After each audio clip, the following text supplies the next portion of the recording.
start with taking action on a consent agenda. And for those of you who are not aware, consent agenda, if you saw in the video, is marked in the agenda with an asterisk. And we just wanted to see if there's any blue cards or anyone that plans to speak regarding a case. We'd like to gather those blue cards now and find out what items remain on the consent agenda, and then at that point we'll move forward and read that in. So if there are any remaining blue cards, please fill those out and bring them up, and we'll stack them up and organize our consent agenda for today. Any remaining, please?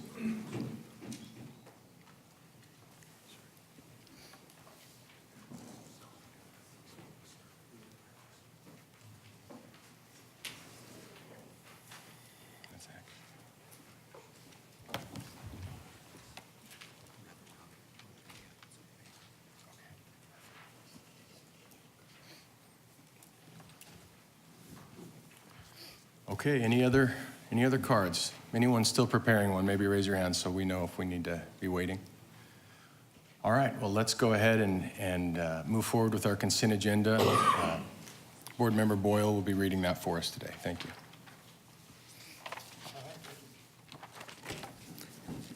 Thank you. We have two consent agendas today, so I'm going to do the shorter one first on the consent. Item 4A, this is PZ 18157, ZON 18-00592, District 6, within the 10,200 and 10,300 blocks of East Hampton Avenue, located north of US 60 east of Chrisman, rezoning from LI and LIBIZ to LCPAD, site plan review, special use permits for reduction in parking and for assisted living. The recommendation by staff is approval with conditions. And that is the only item on this second consent agenda. Jessica, Okay. do you have to? I have, yeah. Go ahead and do your first. I need to abstain my vote from this because I'm working on this project. Mr. Boyle, if you could go ahead and read that it has the council use permit and the special use permit aspects also. This also has a council use permit and special use permit. Do we have a motion? I would like to make a motion, we approve this item on the consent agenda. Okay, I'll second the motion. thank you. All in favor, please vote. Okay, motion passes. Thank you. Tim, if we can move on to the second agenda. Okay, items on consent, the second consent agenda. Item 2A, approval of minutes from the September 18th and September 19th study sessions and regular hearing. Item 3A, ZON 18-00286, District 6, the area generally bounded by Warner Road alignment on the north, Ellsworth Road on the west, Ray Road on the south, and East Mark Parkway on the east, requesting approval of a modification to development unit plan by removing a portion and creating development unit plan 3/4 north for the East Mark Community Plan. Staff recommendation is approval with conditions. Item 3B, ZON 18-00454, District 3, the 1200 block of South Country Club Drive, located on the west side of Country Club Drive, south of Southern Avenue, site plan review. Staff recommendation is approval with conditions. ZON 18-00580, District 5, within the 5100 block of East McKellips Road, located west of Higley Road on the south side of McKellips Road, site plan review. Recommendation, it's continuance to November 14th, 2018. Item 3D, ZON 18-00590, District 4, within the 1100 block of South Gilbert Road, located on the west side of Gilbert Road, north of Southern Avenue, site plan review. Staff recommendation is approval with conditions. Item 3E, ZON 18-00595, District 6, within the 1200 block of South Ellsworth Road and the 9200 block of East Southern Avenue, south side, located at the southeast corner of Southern Avenue and Ellsworth Road. Site plan review and special use permit for reduction in parking. Staff recommendation approval with conditions.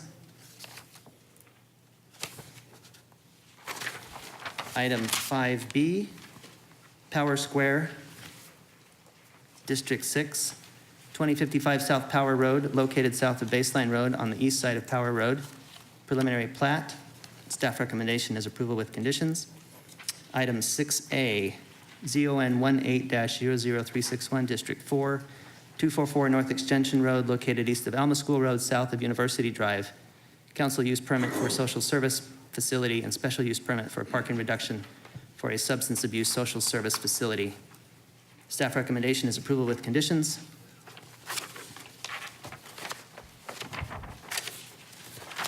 Item 8B, PZ 18140 Mesa Fiesta District 3, 1337 through 1361 South Alma School Road, located south of Southern Avenue on the east side of Alma School Road.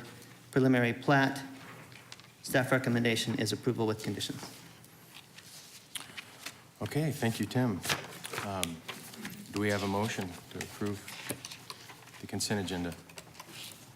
I would make a motion that we approve the consent agenda as read in for the record on October 17th, 2018. I'll second the motion.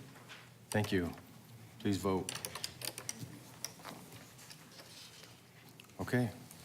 Consent agenda passes unanimously with Michelle Dalkey absent today. Okay, well, I was going to say everyone who is here for the consent agenda may stay or go as they wish. I see we've got that figured out. All right. So let's start today with case ZON 18-00597, District 6. This just so happens to be item number 3F. We're going to move forward with that. This is at the 2700 block of South Signal Butte Road, east side, and the 10,800 block of East Guadalupe Road, north side, located on the northeast corner of Signal Butte Road in Guadalupe, but approximately 7.5 acres. This is for a site plan review. This request will allow for a commercial development for restaurants, drive-throughs, and currently staff recommendation is approval with conditions. We have planner Lisa Davis. I'll continuously do that forever. Here to discuss that. Maybe a small presentation, and then we can move on with comments. Thank you, Chair. Members of the board, this is a request for a site plan review for about 7.5 acres on the northeast corner of Signal Butte and Guadalupe. There are 4 buildings proposed, 2 major buildings, Major A and Major B, and 2 pad buildings. The pad buildings would be used for drive-through restaurants. The site was originally zoned in 2004, the LC zoning district that allows for those uses. The applicant did have a neighborhood meeting, and those minutes and that information is in your packet. Staff has received some emails and letters that are also in the packet in opposition to the case. Did receive an email yesterday that is in support of the case. There is also an online petition that you're aware of opposing specifically the McDonald's and proposing a community garden there. The site is consistent with the general plan. The zoning, the LC zoning district does allow for these uses. The site is in conformance with the zoning ordinance.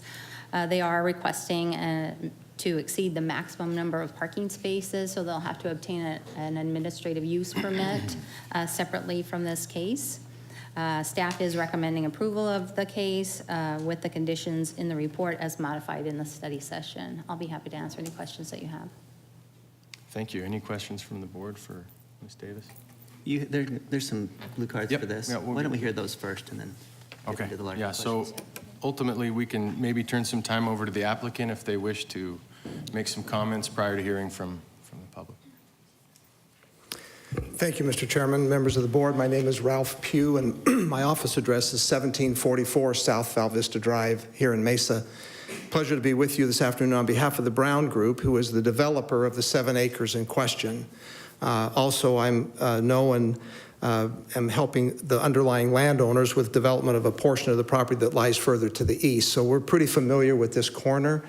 Mr. Chairman and members of the board, just like to tell you that it was really, like Lisa said, it was 2004 when this land was originally zoned, in those days, C2. because that's what the code provided for. I can't remember the name of the owner at the time, but our firm handled that zoning case. And so we are here today because over time, the configuration of the site plan has changed, but the nature of the uses have never changed. And so the uses that are being proposed today in this site plan modification are what we call permitted uses under that zoning district. It does provide for a McDonald's on the corner and the new Aldi's grocery store that is coming into the state and to the valley, which we're really delighted to have on this corner as the developer. We think it'll really be a wonderful use there. And of course, we love having McDonald's there on the immediate corner.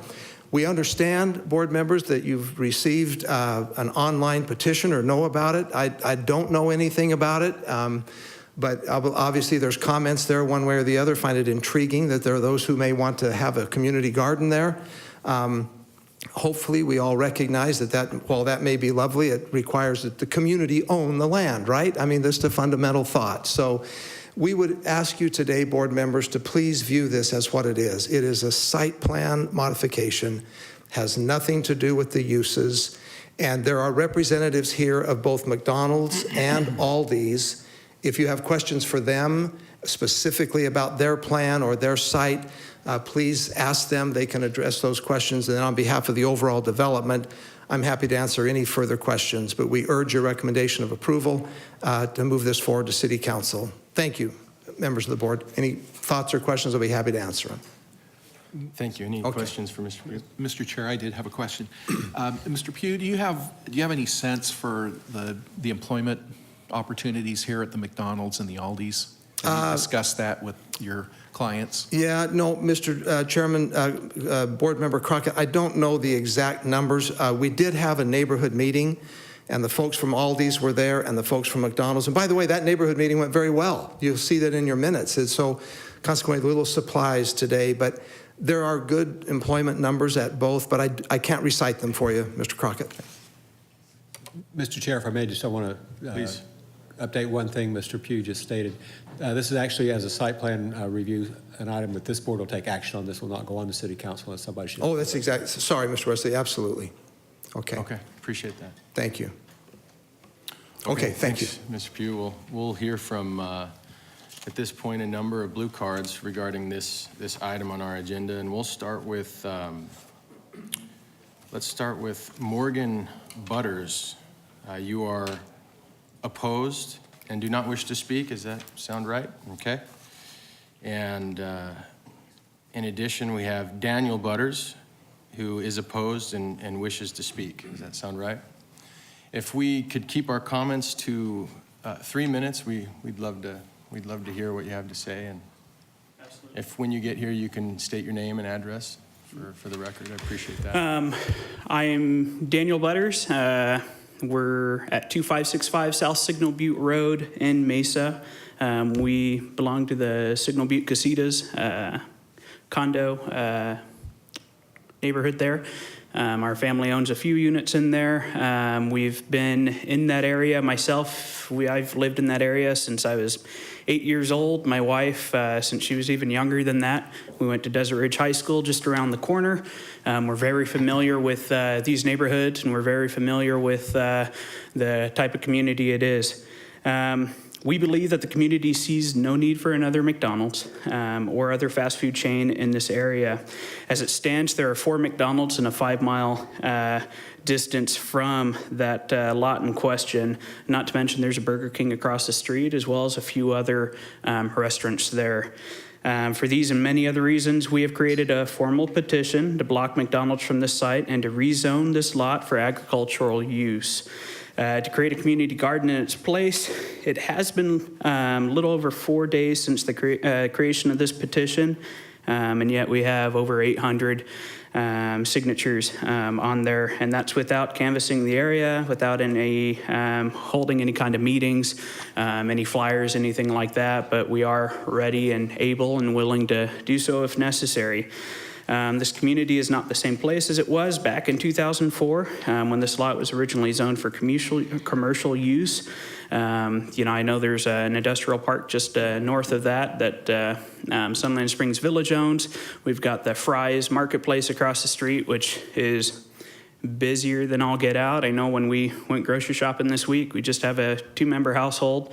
It's hard to find parking spots, even in that grocery store. You go up the street to Walmart, and especially this time of year with the winter snowbirds, there's plenty of people already in that community that are shopping, and there's, I want to say, at least 4 grocery stores within just a few miles. There's a Bash's on Crisman, there's a Safeway and an Albertson across the street on Ellsworth, and then the Walmart up the road. 13 years after this commercial zoning, Mesa is more congested, polluted, and crowded than ever before, and yet the abundance of families that inhabit this area of town have no place to gather together. What this community lacks, yet heavily desires, is culture, diversity, and a place to bond, to feel a sense of community. Many of the nearby neighborhoods, including Sunland Springs, Signal Butte, Casitas, and Mulberry, have homes with little to no backyard, and therefore little to no opportunity to grow plants of any kind, or for their children to learn about where their food comes from, making the necessity for a community garden apparent. I came from an FFA household. My wife comes from a long line of entrepreneurs who ventured in some vineyards and some farmland, and we wholeheartedly believe that there is a lack of agriculture presence in that area. There's a community garden up the road, or what can be tried to define as a community garden in East Mark, but it's more of a commercial, urban commercial farm. The members of the community can't farm there, they can't plant there, they can walk by it while they're at their park, but that's the extent of their abilities to be involved in that garden. We believe that the community would benefit and would be able to financially support a community garden in that area. Again, just 4 days ago, we started this petition online just through social media and was able to get 800 plus signatures. I think we're up to like 840 as of earlier this afternoon. And we're willing and able, like I said, to go door to door and canvass and put up flyers. But this little corner of East Mesa is a beautiful place that many amazing people call home. All that we are asking is that we are given an opportunity for diversity and culture that will continue to attract bright minds and young families to this corner of Mesa for years to come. We want to be a destination. Everyone loves the East Valley. Everyone flocks to East Mesa, and we want to be able to offer some diversity. Thank you for your time, and do you guys have any questions for me? I appreciate that, Daniel. That's great and well prepared. I do have a question for you regarding the petition, and I apologize, I don't have all of the information regarding those 840 names. Mm-hmm. Do you, by chance, have a count of how many of those might be directly in the vicinity or your neighborhood? I'm sure we can get that by the end of this evening. We don't have it on the top of our head, but it was... We did notice a number were out of state, but we wanted to see if maybe you had done that research. Or... Right. No, we didn't do that research particularly. We did share it to the group site, Santa Rita Friends on Facebook, Signal Butte Friends, more Signal Butte Friends, East Mark buy and sell groups. So those are groups that are generally restricted to those neighborhoods. They're used a lot for HOA questions. It's not going to be something that people on the other side of Mesa or out of state are going to be a part of those groups, because it's kind of like a yard sale site. There's posts on there that say, hey, we saw this guy walking through the neighborhood. Make sure you're being safe. Lock up your doors. Mesa PD came by at this time. So they're community sites. They're not Google pages or vast out-of-state presence on there. Yeah. Does that answer your question? That sure does, as much as it can. We appreciate your time. Awesome. And, Wait, can I ask Please, yeah. can you go through just again the different ways that you got the word out? One thing that I've wondered, since we've never had, in my recollection, even a tenth this much opposition to something, if maybe this is a method that we can use to get the word out. I mean, often we'll require letters be sent to a 1,000-foot radius around everything, and 1 or 2 or 5 people will show up. And if you can get 700 plus, or 840, then that might be something that the city could look into as far as getting the word out to communities. So these were mostly Facebook sites that you were? Correct. So it's a fantastic question. Facebook, I know me personally, we have a couple thousand friends. My wife has a few hundred. I use Facebook I'm in insurance sales, and I try to just focus locally because there's a lot of good in that community, especially in East Mesa. I can't speak to, other parts of Mesa. I can't speak to Gilbert, and I can't speak to Coin Creek or any neighboring towns, but I know out in East Mesa, they're tight communities. There's these Facebook groups that you can ask and request to join. They usually have a few questions. What neighborhood are you in? What is the HOA fee to verify that you are actually part of that community? How long have you been here? What's the store up the road? They have some screening questions, and then you get part of this group. A lot of these groups have 500 to 2,000 followers on them. And we could provide those names. I'm sure I could pull it out on my phone, and all it was a post to my Facebook page, a post to my wife's Facebook page. Several of our friends that we went to high school that still live in that community shared it, and then we shared it to those Facebook groups. So I know for East Mesa, those are tight communities, and that's a fantastic way to get the word around. And would you put yourself in the 15 to 25, 25 to 35, 35 to 45, just age? I'm just wondering if this is also a, what's that? 23 years old. My wife is Okay. 21, All right. so we So graduated from Desert Ridge just a few years ago. This is a, okay, this is a younger trend too. Okay, thank you. That's, Any other questions for me? Thank you, Daniel. Thank you. Okay, we have a few other blue cards here. So Tara Phelps is in favor of this project and wishes to speak. Thank you.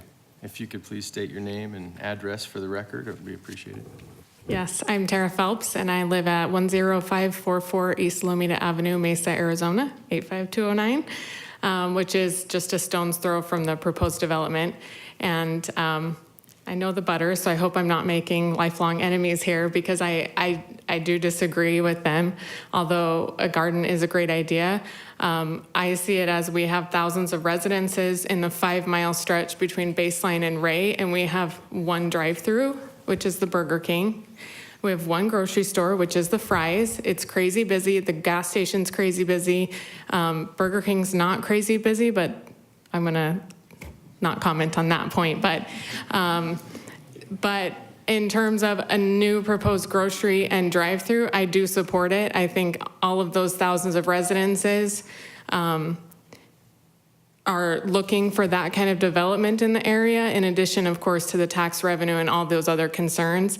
In addition to the tech corridor that's going in, employees need places to eat, places to shop, all the residences on their way home to get groceries. And I'm, like I said, a stone's throw away. My kids could ride their bikes to the McDonald's when the weather is nice and get an ice cream cone for $1. And so I propose it. I mean, I support it as proposed and hope it goes through, and would love to see a community garden maybe developed with our city council in other ways in the area. But I do support this use. So Great. Any questions? Any questions, board, for Tara? Thank you very much for your Okay, time. thank you.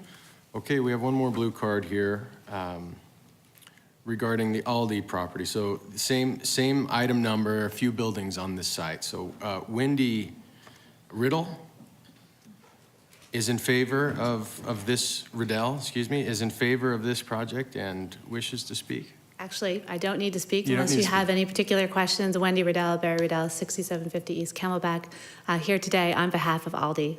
So we really just put that in case you have questions. Okay, board, any questions for her? Well, since we've got you here, thank you for coming down. Is this the first store that Aldi is opening in Arizona, or are there others already here? We hope so. So there are none others that are open yet, but we are in the process of entitling and going through the construction, and they're hoping to open up some stores here shortly. And is Aldi is it a traditional type of grocery store like a Fry's, or is it different in any way? Mr. Chair, Commissioner, it is different. Aldi Big Picture is a sister company of Trader Joe's. It is a smaller store. It tends to have lower prices that should not be confused with being anything other than a very high quality. But they do a lot of private label sales, and it's It's a German company. They're very efficient. They are very focused on getting the shopper in and out. And one of the other benefits of Aldi is they do a good job of ultimately lowering the cost of groceries kind of across the market, which if the real estate director from Aldi was here would tell you is much needed right now in Arizona. Great. Do you have a sense for how many people may be employed at that store? Mr. Chair, Commissioner, I was afraid you were going to ask me that based on your previous question. I really don't have an answer that I can give you. Okay, well, thank you for being here. Thank you. Can I ask Yeah. real quick? Or maybe this is just a comment. So in New York, when the Aldi's opened up in Jersey, which is already a downgrade, people would get together. Yeah, I'm from Jersey. I know, but when you live in New York, you have to make fun of it. People would get together in carpool, 4 people, 5 people to a car. Carpool, I think it was 30 miles away, and they just loved it. It was a real plus for kind of my neighborhood in Manhattan. So I know, because some of the comments were like, what is this Aldi's anyway? What is this thing? It was much loved in the little part of Manhattan that I lived in, so. Thank you. I mean, I can tell you I have the pleasure of representing them here throughout the valley, and people are extremely excited that show up just to support us, and we're really excited to open up here. Thank you. Thank you, Wendy. Appreciate your time. Okay, any discussion amongst us or Ralph, anything more you'd like to add to the comments you heard? Yeah, Mr. Chairman, I just would like to add that the Sunland Village Springs, which is just south of us, began construction in 2006. So that was a few years after the property had been zoned. And so it's important to recognize that this intersection's always been envisioned for these uses. And I understand Mr. Butters' comments. I've become a fanatical urban gardener myself, and I would encourage our neighbor, Mr. Butters, and that group to gather their money, get some funds together, and find a place and buy some land and have a community garden. And that's a very laudable thing to do, and something I would encourage them to move forward on. Thank you, Mr. Chairman. Great, appreciate it, Mr. Pugh. Board, any comments regarding this case? I'm mostly interested in kind of getting everyone's feel for a petition of this size. Again, it's up to 840 signers, and I know it's easy to click. It's much harder to come down here or write a letter or send an email or something like that. So I know that has to be taken into consideration. On the other hand, you don't want 840 people to say, oh, no one listens to us, and lose faith in the system and that. So that's sort of the conflict that I'm having just over that. I mean, I feel like the site's designed for this, and this is sort of the thing, and a petition isn't really going to overturn, years and years of how zoning works and how commerce works. But I am interested in, what do we make of this? And then maybe a conversation with staff as to, is this a way of getting the word out on other projects? So, Mr. Chair, Yeah. if I could just respond. I got online and I looked at the online petition back when it had about 100, or I guess it was in our board packet, it had about 100 people that had signed on. And and there were a couple of comments which, number one, there were people that didn't want a fast food restaurant there. And there were other people that wanted a community garden. Those were primarily the comments. I didn't see many comments about problems with the site design, for example, which is what we're looking at today. So, I don't think it's our position. I mean, I think that an online petition is another point of information to look at in terms of the decision-making process. All of this is public comment that should be taken into account when we make these kinds of decisions. But, from what I can tell, there's a need for another grocery store here. There's a need for another restaurant. Now, people can debate what type of restaurant they want there, but I don't know that that's for us. I don't believe it's for us to decide those kinds of issues. The plan was brought forward to us. Staff's recommended it. It's an appropriate use based on the zoning. And I happen to agree with Mr. Pugh's comments. I mean, I think a community garden is awesome, but I don't think you can tell someone else that they need to take their property and create a community garden. I think if you want a community garden, there are ways to do that. I think the city can work with folks and to make that happen in a different way. But I do support this. I think it's a proper use. It sounds like it's needed there, and for those reasons, I support it. Thank you. Chair. Yeah.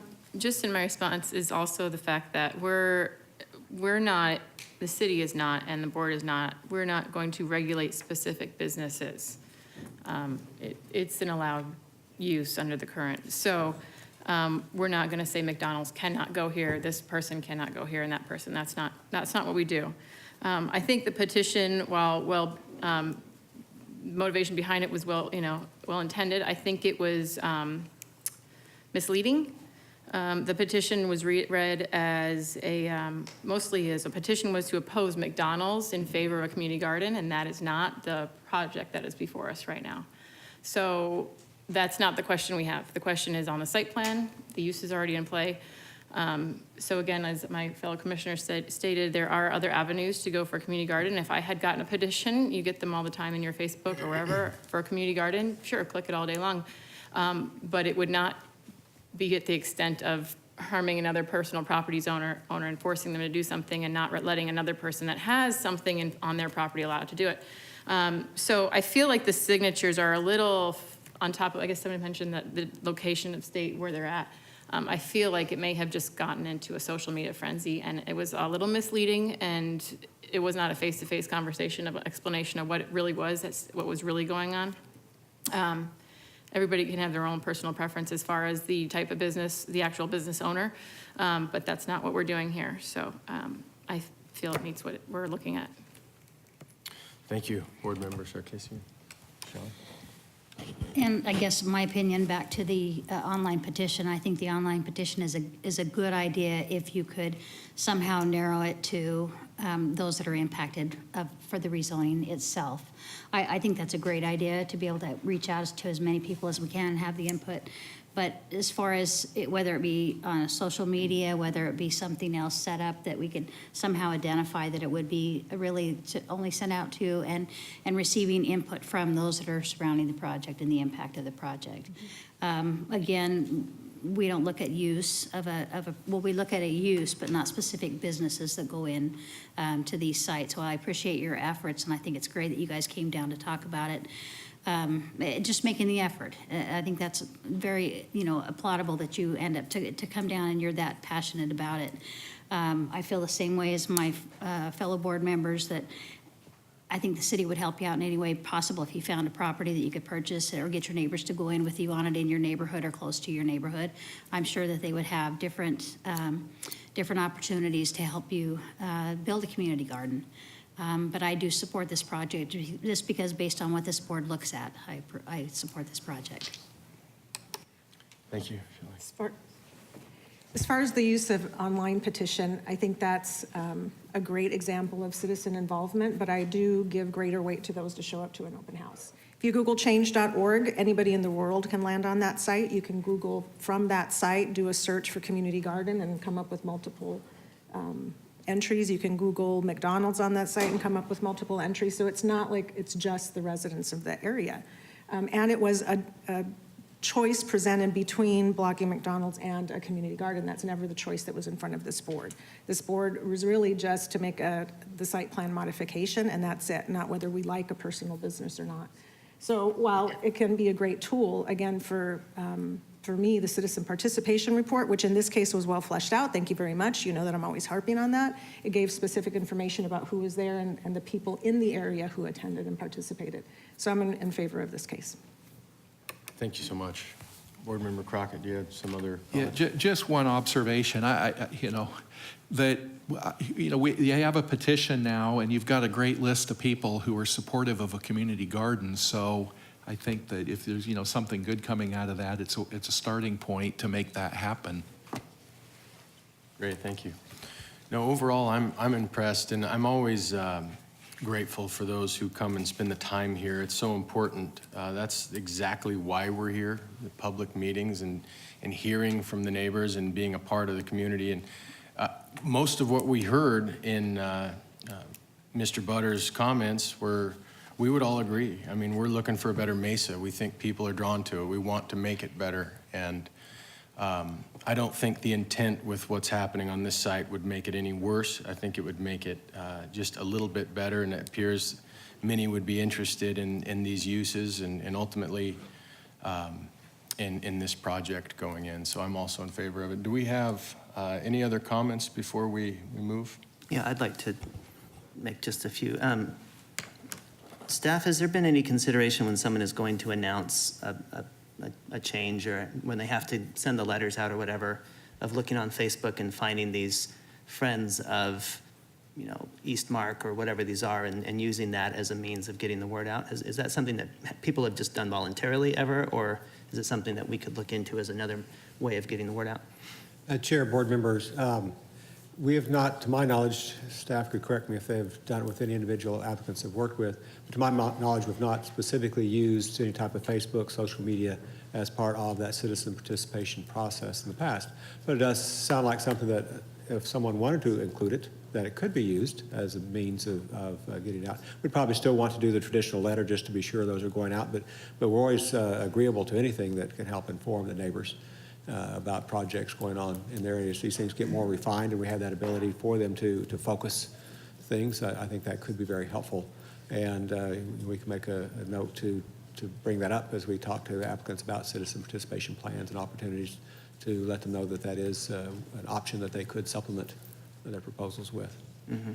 And just as a follow-up, I've looked at that on projects that I've done, and the problem becomes with other social media outlets is you have no control over them and what is said. You know, things could be put on there that are completely inappropriate or off topic, and so when you start losing that, it's not a really good source to get word out, to make it authentic. So that becomes the challenge of the availability for anybody to post things. Yeah, well, it's a new tool, and we're still learning how to use the new tools that are coming on. But I think, you know, the Butters have proved that there's certainly something very viable there, and something that I think it would be wise for a city staff to look ahead and say, you know what, there's a generation growing up that this is how they do it. If you sent them a letter, they may not even know how to open it. No offense. But they definitely know how to get involved that way. And I think one thing that we do love is more citizen involvement in everything. So that would be something that I would commend to staff to just consider and bring up with, as John said, bring up with people. And then also just to, you know, for the Butters family that did this, when you're young and you kind of get started in this, you lose a whole bunch of times on these things, and then you start figuring out, okay, here's how the laws work, and here's how to word these things, and here's how to get things across. And then you grow up like Mr. Pugh, and you know how to come and kind of just bat 1,000 sometimes. So not 1,000, 0.86 maybe. This is great. I think this is a recommendation for you to keep going and keep that community tight, and find the ways to get the things that you want through the tools that you have. So. Thank you. Do we have a motion? We do have a motion. I would like to make the motion that we approve ZON 18-00597, District 6, located within the 2700 block of South Signal Butte, I can't even talk today, South Signal Butte Road, east side, and the 10,800 block of East Guadalupe, north side, located on the northeast corner of Signal Butte Road and Guadalupe Road. This is a site plan review and that we follow staff recommendation approval with conditions. Could you Can I reference read the it? modified conditions from the study session? Sorry. And modified, using the modified conditions, which is From the studies. just from the study session. I don't have to say what it is, right? Yeah, just using the revised conditions of approval for the studies, from the study session. Do we have a second for that motion? Second. Thank you. All in favor, please vote. Okay, we have the board votes in favor unanimously with Michelle Dalkey absent. And we appreciate all those who came and presented this case.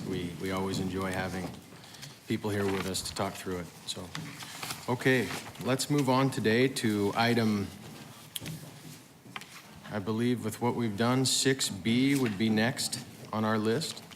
This is case ZON 18-00576, District 2, within the 6700 block of East Albany Street and the 6700 block of East Acorn Street, north side, and the 100 block of North Power Road, west side, located on the west side of Power Road, north of Main Street, approximately 1.22 acres. This is a site plan review and a special use permit to allow for an assisted living facility and a special use permit for a reduction of parking for this assisted living facility.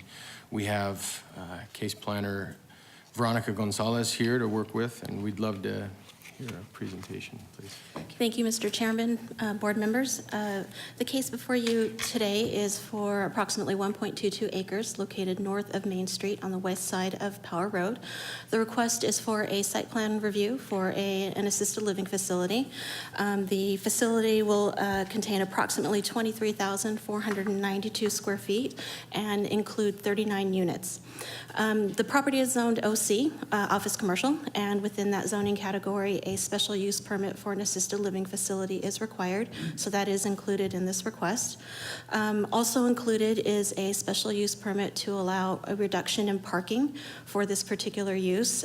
Typically, for assisted living facilities, parking requirements are at 1 space for each room, plus an additional 2 spaces for the entire development.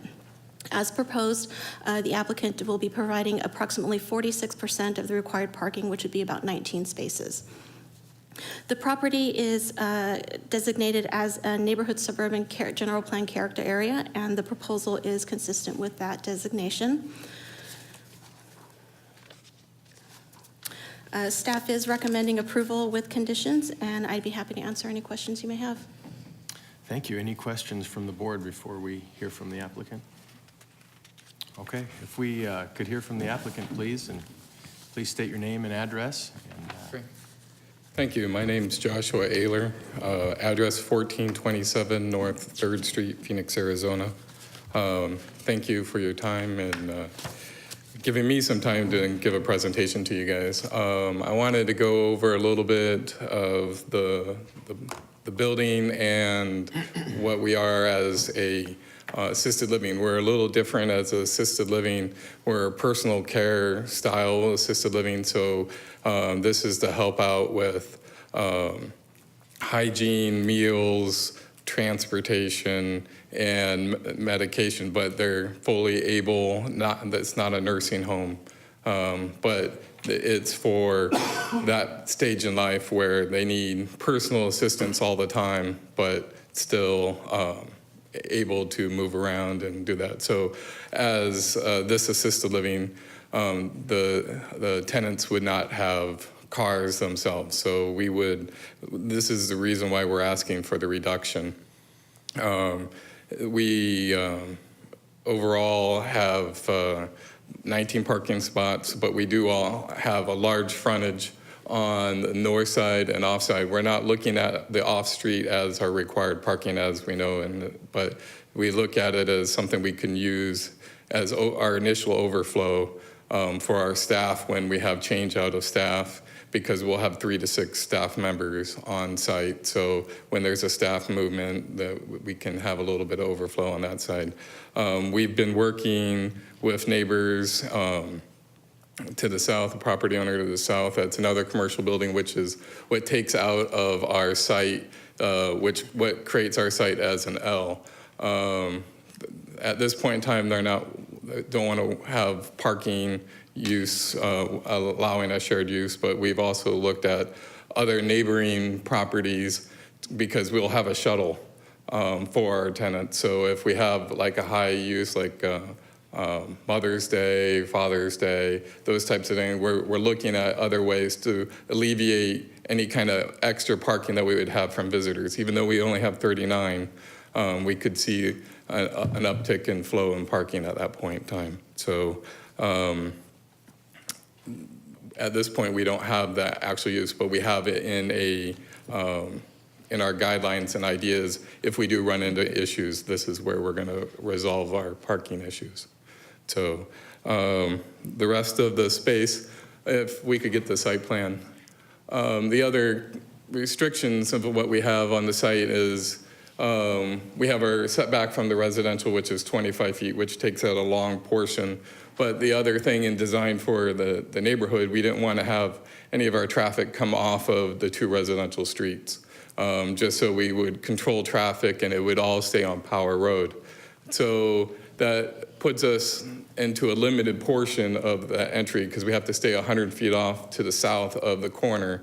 So it really squishes that front parking spots, and getting trash through there, fire protection, and getting all that. So it really eliminates our parking abilities.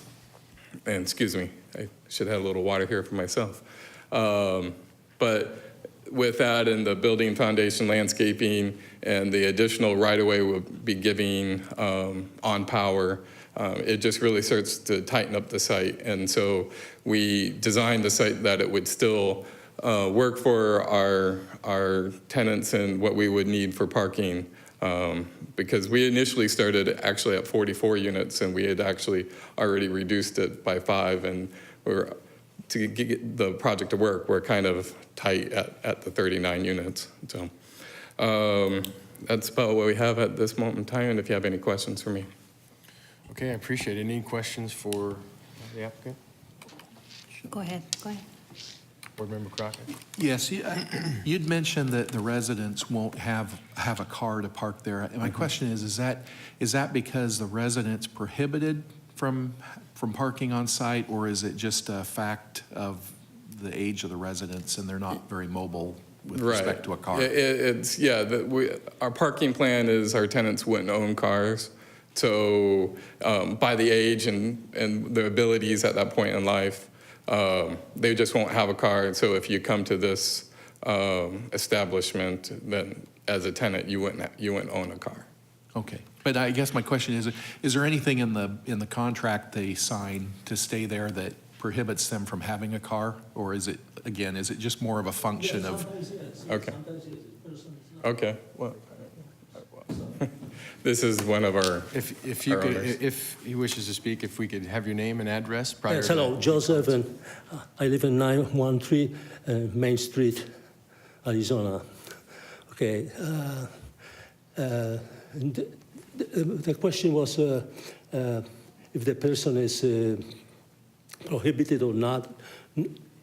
Sometimes they come, cannot drive anymore, motor vehicle want to, issue any more driver's license for them, you know what I mean? Because they are too old to, a little bit, sick or that.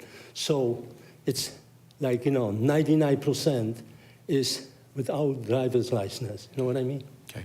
So it's not to have parking for them. Okay. That's good enough.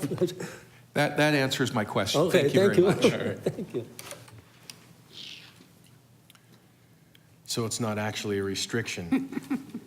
Right, that's my understanding. I think it's a practical restriction. Yes. The folks that come in, but I just wondered because you'd said that these are people that they're not in a nursing home yet, so they're still mobile enough to get in a shuttle and go around to different places. But we had a bit of a concern in the study session if you were here, just because the parking is so tight. Right. And I understand your comment about the site plan and the loss of the frontage on power that makes it pretty tight. And we just had a concern about not wanting to have parking in the neighborhood surrounding the project. And but I understand your position. I understand the answer is that as a practical matter, your residents aren't going to be bringing cars into the parking lot. Right. Correct.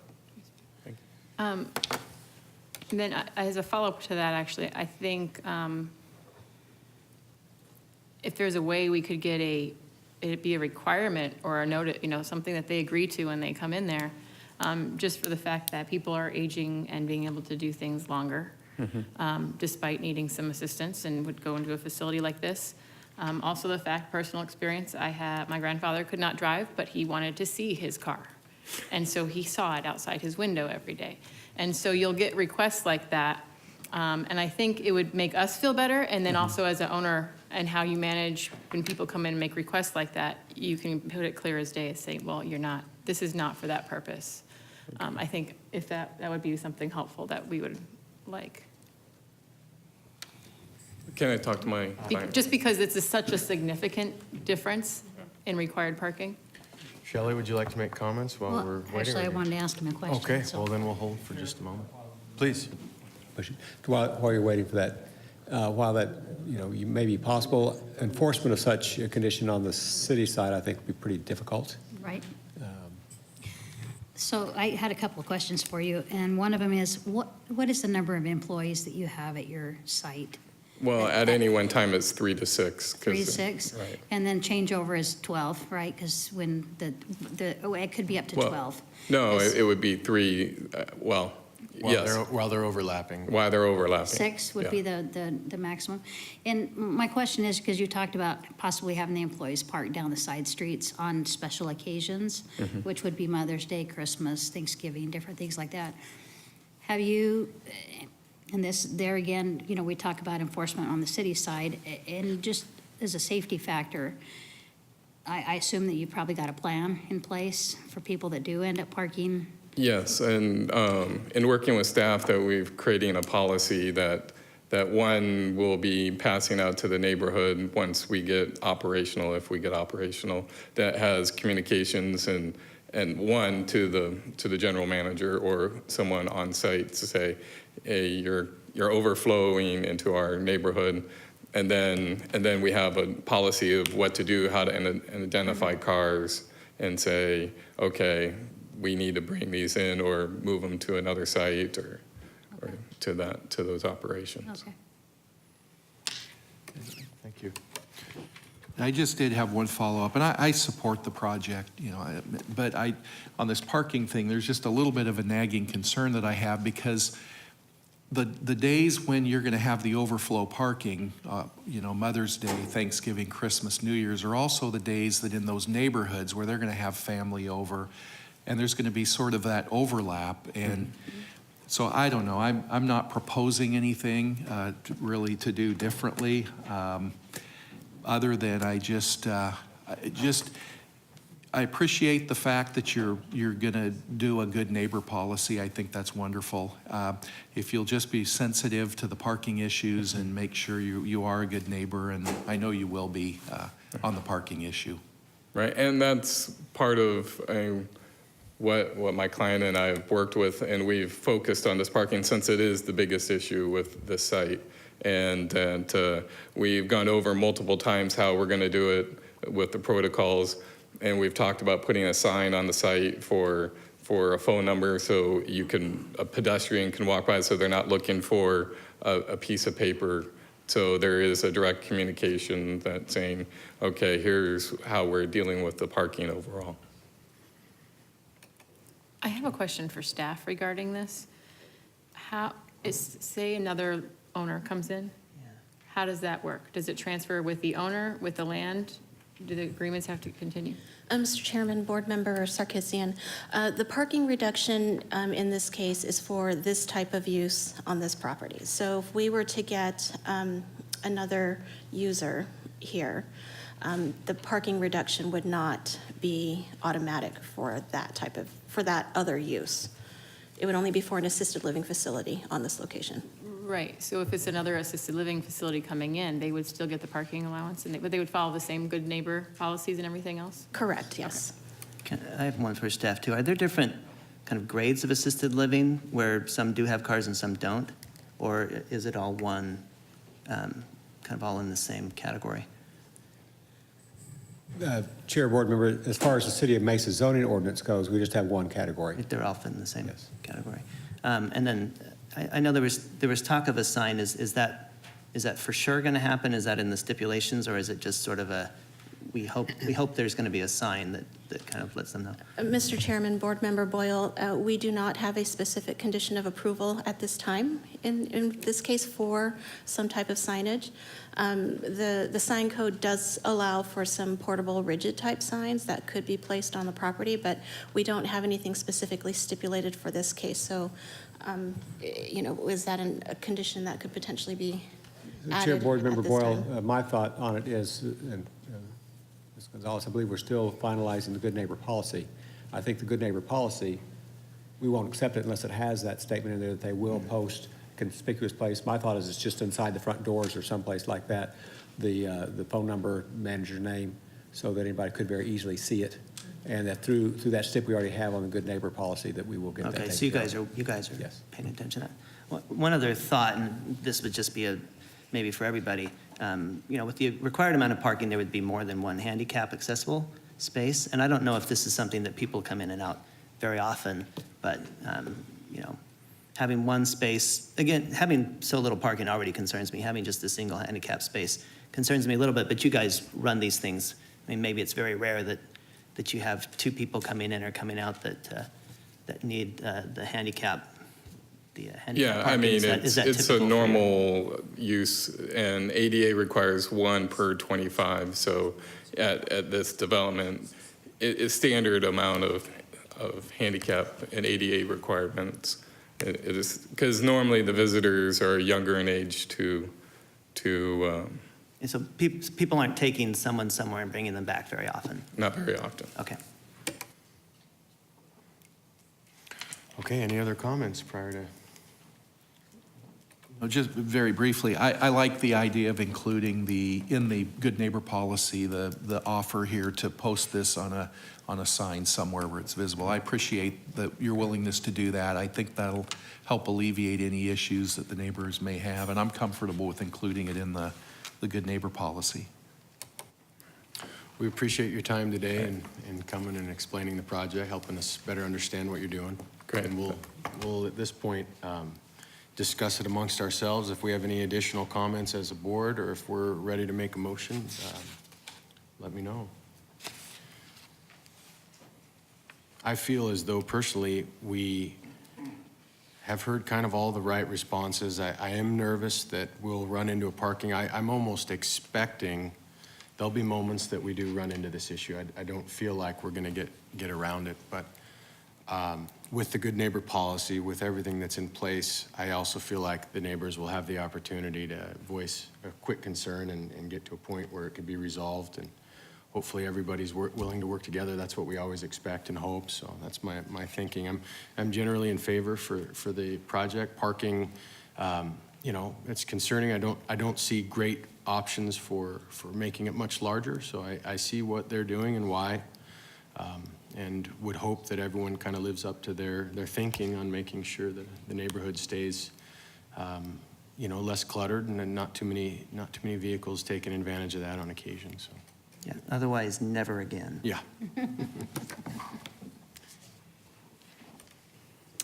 Can I make a motion to approve? Please do. Motion to approve ZON 18-00576, District 2, for site plan review and special use permit to allow an assisted living facility and a special use permit for reduction in parking for an assisted living facility with approval with conditions. Okay. We weren't adding any, the other one, right? Okay. I'll second the motion. Appreciate that. All in favor, please vote.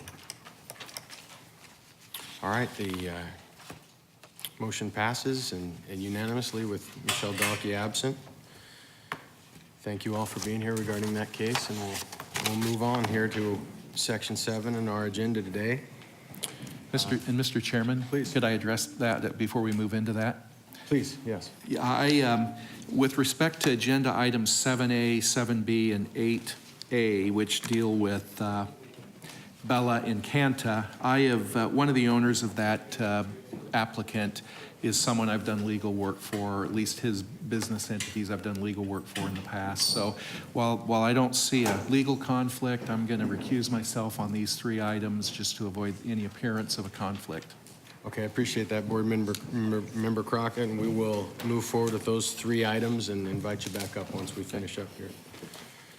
Okay, I'll read all 3 of these in for discussion. Ultimately, they'll require separate vote, but we can at least talk about each, and I'll do that now. So item 7A, case ZON 18-00181, District 6, the 9500 to 9800 blocks of East Hampton Avenue, South Side, located north of the US 60 Superstition Freeway and west of Crisman Road, approximately 33 acres. This is for a minor general plan amendment to change the character type from employment to neighborhood. This request will allow for a small lot, single residence subdivision and multi-residence development. And the staff's recommendation in this case is denial. Item 7B, ZON 18-00067, District 6, again, 9500 block, to 9,800 blocks of East Hampton Avenue, located north of the US 60, Superstition Freeway, west of Crisman Road, same 33 acres. This request is for rezoning from NCBIZ to NCBIZ, NCPAD, and PEP PAD CUP to RSL 2.5 PAD and RM3 PAD and site plan review. This request will allow for small lot, single residence subdivision, and multi-residence development. Staff's recommendation for this also is denial. And we'll also read in item 8A, a preliminary plat, Bella Encanta, District 6, same address, 9,500 to 9,800 blocks of East Hampton Avenue, located north of the US 60, Superstition Freeway and west of Crisman Road, same 33-acre site. This is a preliminary plat. Staff's recommendation in this case is denial.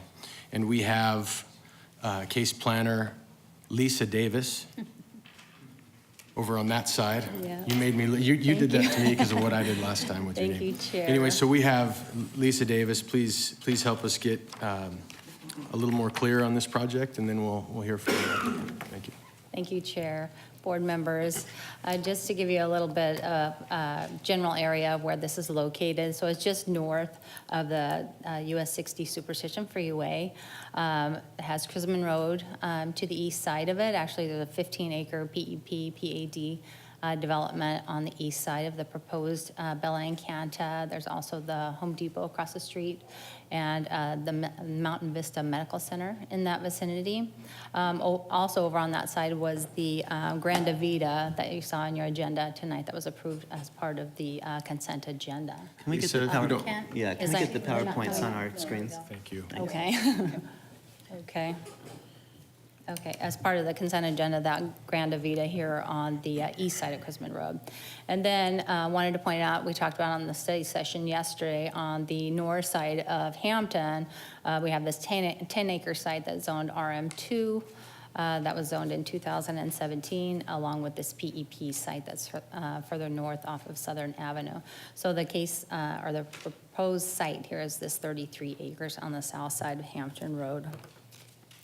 As far as the general plan amendment, before I get into that, I wanted to touch on the neighborhood participation. They did have a neighborhood meeting and had people that showed up for that. You have the minutes in your packet in regard to that. You had 2 letters that came in today that I gave you copies of at the study session, as well as a letter of support from the Muirfield Village HOA. So the general plan change is a request to change from employment area to the neighborhood suburban. Going through the general plan, there are certain questions that we have to look at, analyzing whether this would meet the general plan intent. Number one is it doesn't meet or further the intent and direction of the general plan, and the question or the answer is no. The request being from changing the type from employment to neighborhood. Of course, that's not consistent with supporting job growth within the city. I'll go ahead and move this forward. Not consistent with the economic goals of the city, not consistent with the focus of the principles being build neighborhoods, stabilize job base, and improve the sense of place. Again, the ratio of jobs per capita in Mesa is 0.3 jobs per capita, and in Maricopa County, it's 0.45. And as I mentioned yesterday, in cities like Tempe and Chandler, it's higher, it's closer to 1. If looking at the overall East Valley here in this map, or east portion of Mesa, there aren't that many employment portions, and especially along the 60 here. There are limited numbers of at-grade sites of the US 60. Here's a picture of that at-grade site. So this is a picture looking from the freeway onto the site. It's definitely at-grade there. The employment use is consistent with the medical uses, with the Superstition freeway corridor there, asking for medical uses, building upon that synergy of that type of use. you know, potentially in that area. In the narrative provided by the applicant, it does say that, you know, it's not very likely that Class A offices would develop in this area, but there are other types of employment use that could develop as part of this. It could tie into the existing BEP PAD there, that 15-acre parcel at Crisman Road in Hampton. Business park could develop here. There are other types of employment use. You know, the high visibility of the site is really pertinent information as far as the development, not only of employment, high visibility for employment, but looking at how that would develop for the type of residential that's proposed on this site. The buffering from the US 60 freeway, that's something that's discussed as far as the general plan analysis. Looking at the buffering, there's really limited buffering of this use adjacent to not only the freeway. As you see in this picture, we have kind of a typical buffering that you have along the freeway. Anytime you have residential adjacent to the freeway, you have more of a berming, some walls, things like that tying in. At this site, again, it's at grade level. You don't have that, you know, that buffering between the sites. Also, it's important to mention this ADOT channel that would be just south of this property here, as that would be highly visible there. The looking at just the residential type. So if the board did want to move forward with changing the character type to more of a neighborhood rather than having the employment type, just looking at it from a general plan perspective, it doesn't meet the intent even for a neighborhood. It doesn't tie in, it doesn't have connectivity to the adjacent surrounding uses. It's really kind of walled off. It has the walls along Hampton Avenue going up to 10 feet in height, you know, walling to the Muirfield Village HOA. You know, and then, of course, just not sensitive to the Superstition Freeway there as far as buffering for those future residents.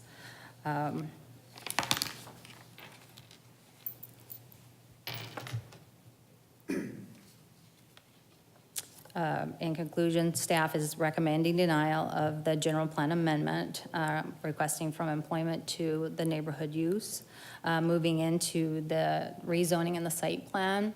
Again, the request is to rezone to the RSL 2.5 and the RM3 with a PAD overlay. The PAD overlay does require a high-quality development, something that they're bringing in that it's kind of an exchange for the modifications or the reductions that they're requesting from development standards that are established in the zoning ordinance, and staff doesn't believe that the quality has been met as far as the PAD overlay. The RSL, which are the yellow lots in this picture here, the site plan itself is definitely very visually appealing. The yellow lots are the RSL 2.5 lots. They have a differentiation of the wide or the width of the lots from 50 feet to 60 feet, and that's why it has different colors of yellow. On the site plan, they do have the centrally located open space here that will have a clubhouse as well as a swimming pool. They do have this trail system over here on the west side and a few other additional open spaces kind of tying in different places. With the RSL 2.5 lots, the average size lot is 4,000 square feet, which is larger than the average lot that you would normally see in a 2.5 RSL 2.5 lot. But they're still asking for reductions in the depth of the lot and also in the setbacks. I want to go back to the site plan for just a second. They do have 2 proposed entrances into the site from Hampton that will be gated entrances here and here. This is kind of that main focal point that will be coming in and viewing onto that open space.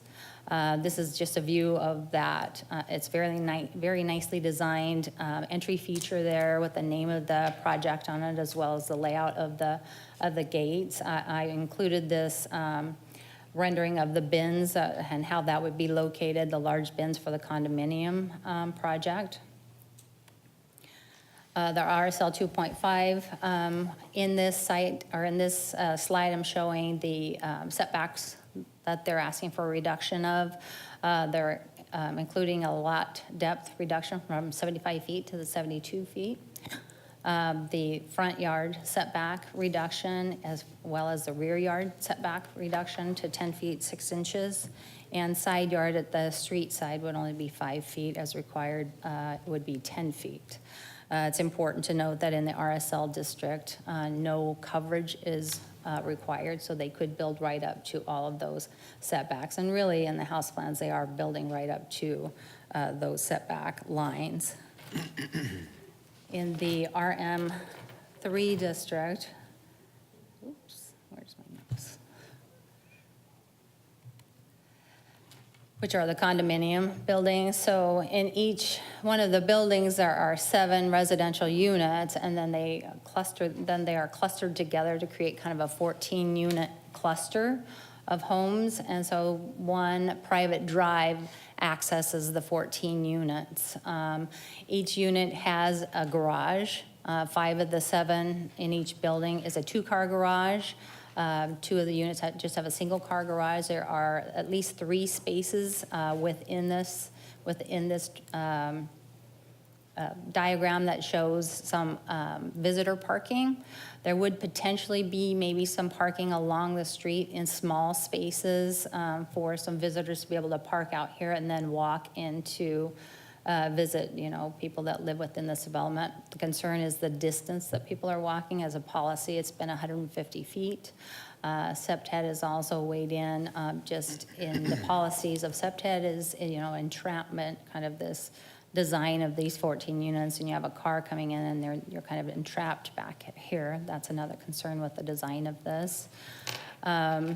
The building separation is another area that they're asking for deviations from our zoning ordinance. The separation here at the end of the 2 units, it's as close as 6 feet 4 inches. 30 feet is required. They do have the 30 feet in the driveway and then also in the rear yards of the condos that back to one another. As you can see in this diagram, it has that 30 foot between the rear yards and then face to face in that driveway. They do meet that 30 feet. They are asking for a reduction in the front yard setback. Again, that would be supported really by staff because of the size of the buildings and how that design lays out there. But the most important and most concerning is the fact that they only have a 10-foot setback to that south property line, which is adjacent to the freeway on the south side of the project. But on the east side, they are adjacent to the PEPPAD, which would be a hotel and an office site. So normally that would be 30 feet as well, and they're proposing 15 feet on that side. They're proposing 10 feet on the south side adjacent to the freeway.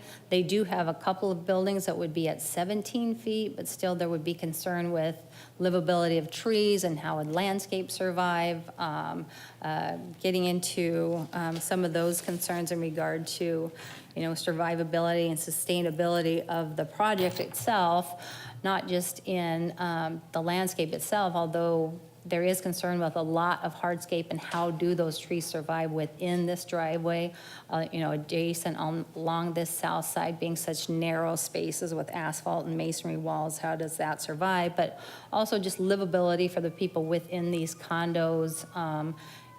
So much hardscape in here, and we have people driving and walking and entering their units all within that same space. The solid waste here, again, is provided through bins.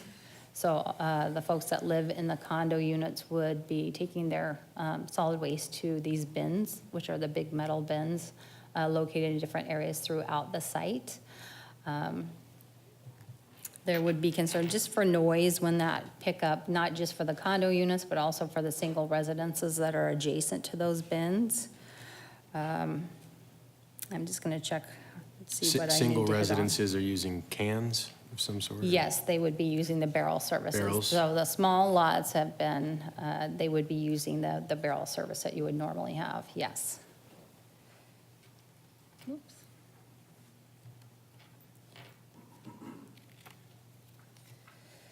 A couple more things just on the landscape plan is, along Hampton Avenue, they have kind of a limited tract here. They have an 8-foot wide tract, but actually that's the size of the PUE as well.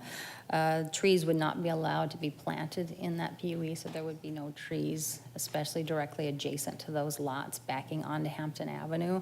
So there would be concern that they could even meet the minimum number of trees that are required by zoning ordinance.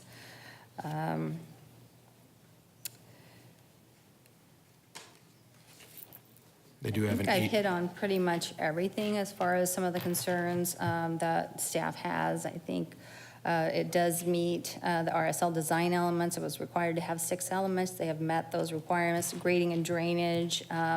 They have proposed to utilize the Muirfield Village, and they've been working with Muirfield Village HOA here to the west to be able to utilize that.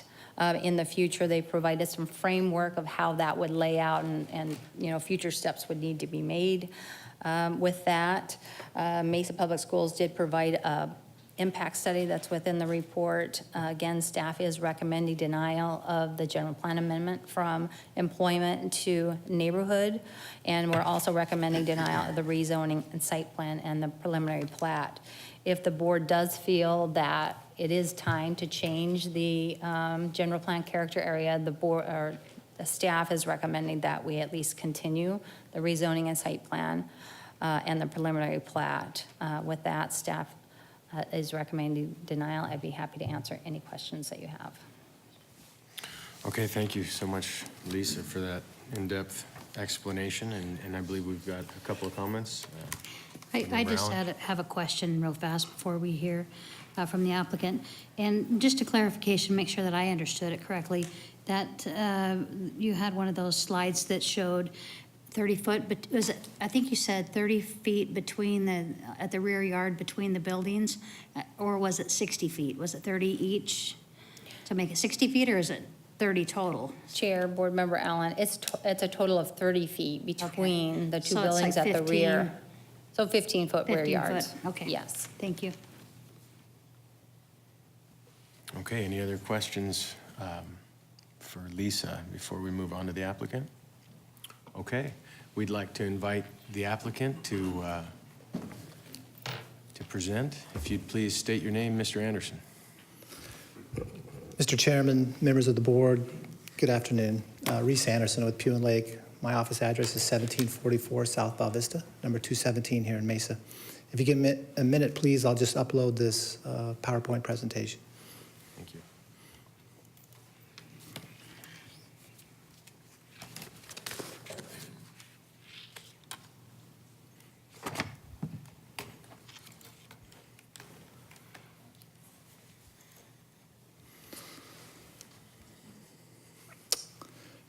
Mr. Chairman, I'm ready to proceed if that's okay with you. Please, yeah. Forgive me, I don't mean to look down on any of you with my glasses. It's just I've crossed over the age of 40 and now have those. Maybe hopefully some of you understand. Board members, what a pleasure to be with you. Always a pleasure. I'm sure one of your preliminary questions is going to be this. Reese, why are you here? Why are you taking this uphill battle? The answer to that is clear. We strongly believe in this case and the merits behind it. If I was not involved in this case and know it so well, and I listened to that staff report now twice, I would vote against myself too. I would. But I'm hopeful that today as we talk together, I'm going to be as efficient as I can. But this is a complicated case with a lot of moving parts. And I hope that each of you will listen with an open mind, that you'll ask questions. With me today are all of our team. And I want you to know that they're available to answer any questions. Mr. Hud Hassel's here and Carl Hewish from the ownership group. And I've got cards I'll hand to staff in just a minute, but we also have Chris Texter with KTGY. They're architects, here to answer any questions about the design of the homes or the condominiums. Danielle Gonzalez with Matrix Engineering, talk about any engineering issue that you might have a question on. Tracy Glass with Insight Land, a broker that's well acquainted with this area and this property, as he's represented this property for years. Nick Montague with Quip Development, who is doing the Hampton Square project, which is precisely 13 acres. I know there's some People mention 15, but it's 13 acres. That's the commercial frontage on Chrisman adjacent to us to the east. That case you just approved recently with the conceptual site plan, and you're going to see that final site plan from them in a few weeks, in your December hearing. Clint Goodman is here. I'm sorry, Clint Gum, my apologies. Clint Goodman is their attorney. Clint Gum is here. He's the president of the Muirfield HOA, and he's going to be able to speak with you about some of the issues that they deal with in their neighborhood and why they're here to support. Matt Drager and Paul Vecchia with Collaborative Design Group are here, and they're able to speak to any of the landscaping issues. Staff raised a lot of landscaping issues, and we're going to go through those and why we believe in this plan. Troy Glover with Glover Evaluation Group is here. Troy's a well-known appraiser here in the city of Mesa who's analyzed this land and the land uses around it. He's submitted an app, as part of our narrative too, he's submitted an analysis of this area, and he'll be able to speak to that. And then also Andy Barron with Anderson Barron, no relation, but Andy Barron is here to talk about overall design issues, general plan issues. So I'll pass these blue cards over to the staff so that you have. I shouldn't forget DJ Stapley in my office is here. I hope I didn't leave anyone out. Oh. Hearing none, let me proceed then. Staff, we're here to ask for a minor general plan amendment and a rezoning to allow a very unique project that has a mix of housing types in it. We can get lost in the alphabet soup here, but that's not my point, so let me just skip over this one. This is the general plan that you see today. In the study session, I made a comment about how this doesn't accurately reflect what's happening in this little quadrant of the world. And so we need to really dig in and look at it deeper. First, I want to show you what's going on site. It's overgrown. We just closed on 5 acres of it last week to consolidate all of our purchase. You're going to hear more about that from the people that are here. But these are some of the issues that our friends in Muirfield Village and Superstition Canyon deal with. There's a lot of vagrancy, crime, vandalism that happens in the area. We're going out there now and cleaning it up. These photos were taken a couple months ago. I want to show you here this question about, lot of concern about setbacks, separation from the freeway, and this slide will come up a few times as we talk about these issues. You can see here on our east side, 285 feet just to the ramp. In the middle of the site, about 330, and on our far west side, 363 feet. That's a long way. There's 118 trees there, a significant number of trees already.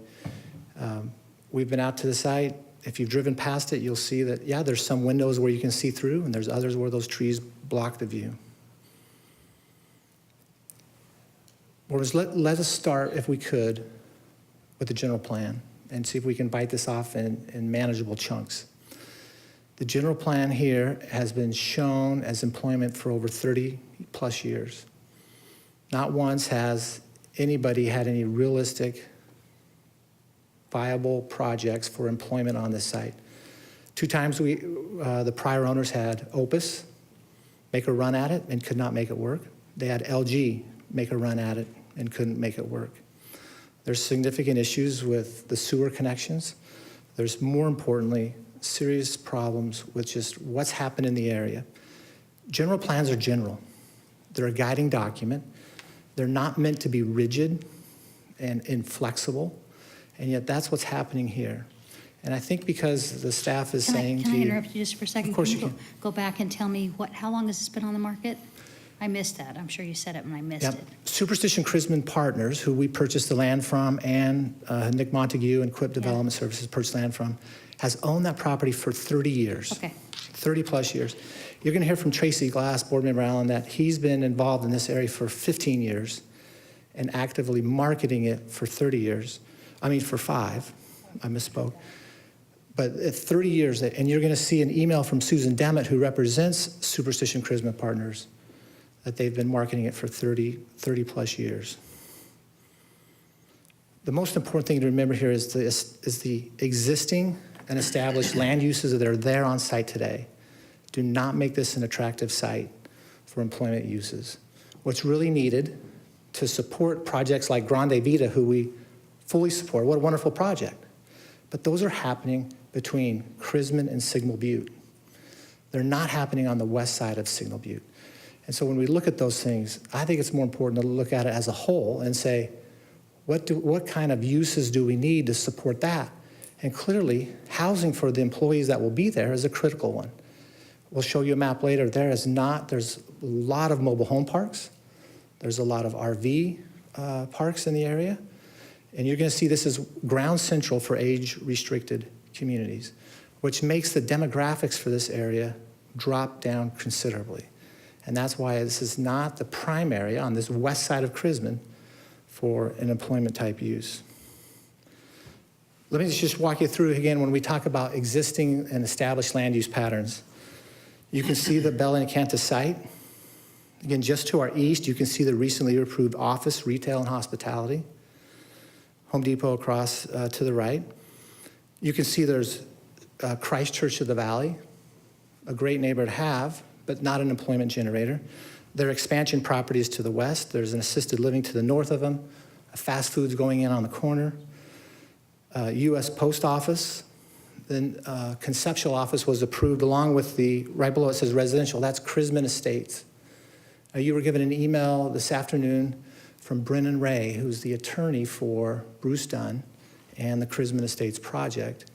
And if you read that carefully, I'm happy to read it into the record if you want. Mr. Ray in that email authorized me to do so. It clearly states the history when that case was approved and about how the P&Z board at that time talked about this issue, the council talked about this issue, and that both the P&Z board and the council unanimously approved it in the context of not only the Chrisman Estates, but this land to the south, knowing that that would come back. And if you look on page 5 of your staff report, there's a recognition in there by the staff that this land to the south was likely going to come back with a residential project on it, so long as there was some commercial type uses on the frontage. And I'm proud to say again that that has now happened, and it's happening right now. And you just approved it recently, and you're going to see the final site plan on your December agenda. I mean, not to be a bit flippant, board members, but the only real office use on the west side of Chrisman is the post office. That's it. We're not going to count anything else in there existing today that is going to be a big draw, a destination, something else that makes this side of Chrisman so attractive. I've said for over a year now as we've talked about this area, this is a good place for employment uses, but not to the scale and intensity shown on the current general plan. It needs to be scaled back so that it's wrapping around the arterial streets where those uses are wanting to go. As much as you and I will it, wish it, want it, market demands really factor in onto how the world works. And the market demands are not saying to this site, yes, we want to have employment uses that deep. They want to locate here. You're going to hear from Nick Montague in just a few minutes about how they purchased 18 acres, couldn't use it all, and so they approached us to buy 5 from them. To me, that's absolutely telling as to what the market demands are, again, on this west side of Chrisman Road. Real quickly, local population demographics, high concentration of seniors and retired individuals, seasonal residents. Yes, they're here, but when they leave, they take with them their bodies, their money, et cetera. They're not a workforce. There's nearby assisted living facilities.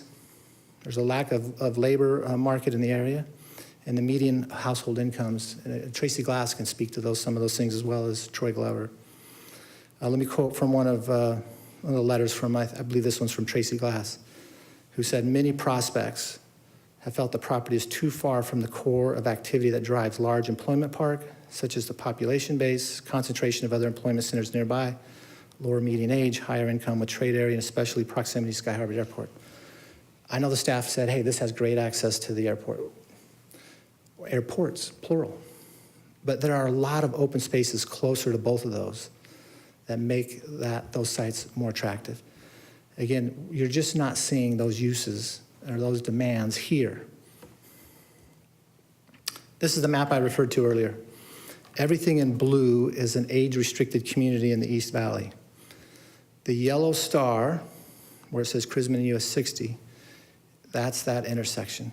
Here it is zoomed in. You can see there's a lot of age-restricted communities around. Number two, again, we talked about this a little bit, but there's the existing and established uses in the area support residential. There's no destination uses like the hospital next door. Mount Vista is a great draw. And even the Grande Vita project, as wonderful as it is, if you look carefully at that, the uses proposed in the early phases are the senior living, but the offices, which are medical office, again, welcome, supported, we love it, but those come in phases 3 and 4, right? It's not showing an immediate demand for those right now. The surrounding land uses support more of a residential use than employment. And it should be noted, too, that while the right-of-way for Hampton has remained as a collector street, City of Mesa staff have asked us to narrow the asphalt there in recognition that it's really not a collector street. And so that, in our discussions with them, they've already agreed to a narrowing of that asphalt, just as a recognition, right, that this is not a true collector area. Again, there's a high percentage of mobile homes, RV parks, and apartments. This is me 15 minutes this morning putting red stars on every mobile home and RV park that I could find in the area. You can see there's a lot. I'm not being critical. I'm just pointing out the obvious of what's there. And let's go back again and just take a quick tour of the site. You can see where Bella Encanto is there in kind of the lower left. We've got the Hampton Square where it says pending commercial, the church, assisted living, post office, Chrisman Estates, Canyon, Superstition Canyon Apartments, charter school, and the condos. There's just a lack of market conditions that support the employment uses. Again, there's no adjacent concentration of employment or office uses. There's limited adjacent suppliers or ancillary employment users or uses. Again, the lack of convenient airport access, there's much better airport access land available today. Commercial rents in the area are in the $20 a square foot. Typically, they're in the 34, so it's just, you're not getting the demand or the rents to justify some of these things. And again, with the Grande Vita project happening, as good as that is, that will take, the absorption for that will just absolutely take, again, the oxygen out of the area as if things will flock to that area. And they should. Those things are happening there. And they should go there and support that plan and that project. Here we need to think about how are we going to, as a city, support that project and help it be successful. And this is one of the ways we're going to do it with Bella Encanto. You'll hear too from Andy Barron, Tracy Glass, Troy Glover that Phoenix metro area has an overabundant supply of offices, business parks. So those things that say, hey, just do something else, easy to say, but the market is the real test. I alluded to this email earlier. This is from Susan Demmett, who represented Bill Grodnick and Superstition Charisma Partners, who owned this 40-acre parcel for 30-plus years. Here's what she said on March 22nd of 2017. So I guess we could say now, 31 years. Superstition Charisma Partners owned this land for 30 years. During our 30 years of ownership, we never received serious or legitimate offers to develop our property with employment uses, despite its considerable frontage along the US 60 freeway. The market and demographics have never provided support for this type of development. I might add to that, again, I'm not being critical of the City of Mesa Economic Development Department at all. They do great work for this city. But not one lead has come from that department for this property. That's not a criticism. It's just a statement of the obvious facts, that this site is not the site everyone thinks that it is. Again, the spacing, I showed you that exhibit earlier, how far back it is. Staff alluded to a project over on Stapley, of a new warehousing project over there. And think about how close that is, the visibility of it. It's a major difference. Here with that conveyance channel, the canal, on our adjacent boundary, we're a long ways back, an absolutely long ways back. And most of those users want to be closer.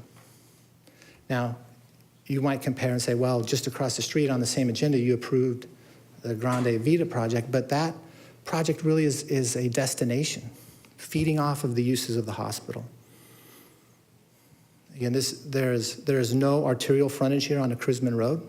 There's none on the southern, and it's a very elongated parcel. So it's not like it's an easy square to develop.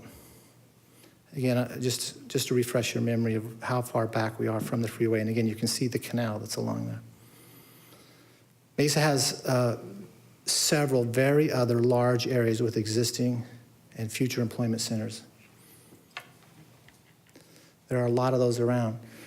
Again, when I've been in meetings with city management, economic development, and they'll say, hey, we got office space for you at Riverview. There's office space for you at near the Phoenix Mesa Airport.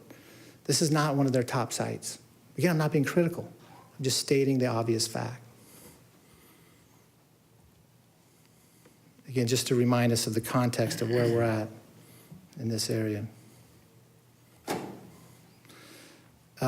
This zoning map is a little better to look at too, as far as seeing what's in the area. When you really start to look and say, should this remain PEP or employment uses?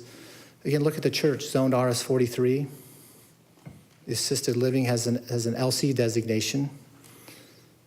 Crisman Estates, who went in with an RM2 again in 2017. Next to that is more RS43. And then you have RM3 for the apartments and RM2 for the Muirfield condominiums. Can I interrupt you there? Just Of course you can. ask a question. Do I need to go back a slide? Yeah, please. So you talk about that RS43. How long has that church been there? Because I know churches and schools are allowed in any zoning district. Churches and schools and charter schools are allowed in any Right, district. Right, so has it been there for a number of years, do you know? Just curious. I don't, I'm gonna ask Tracy Glass, who has got great history Okay, on this. Can I turn around and ask him real quick? That's fine. Board member? My answer is 11 years, and I could be off 10% either way. 11 years for the record is what Mr. Glass said. Thank you.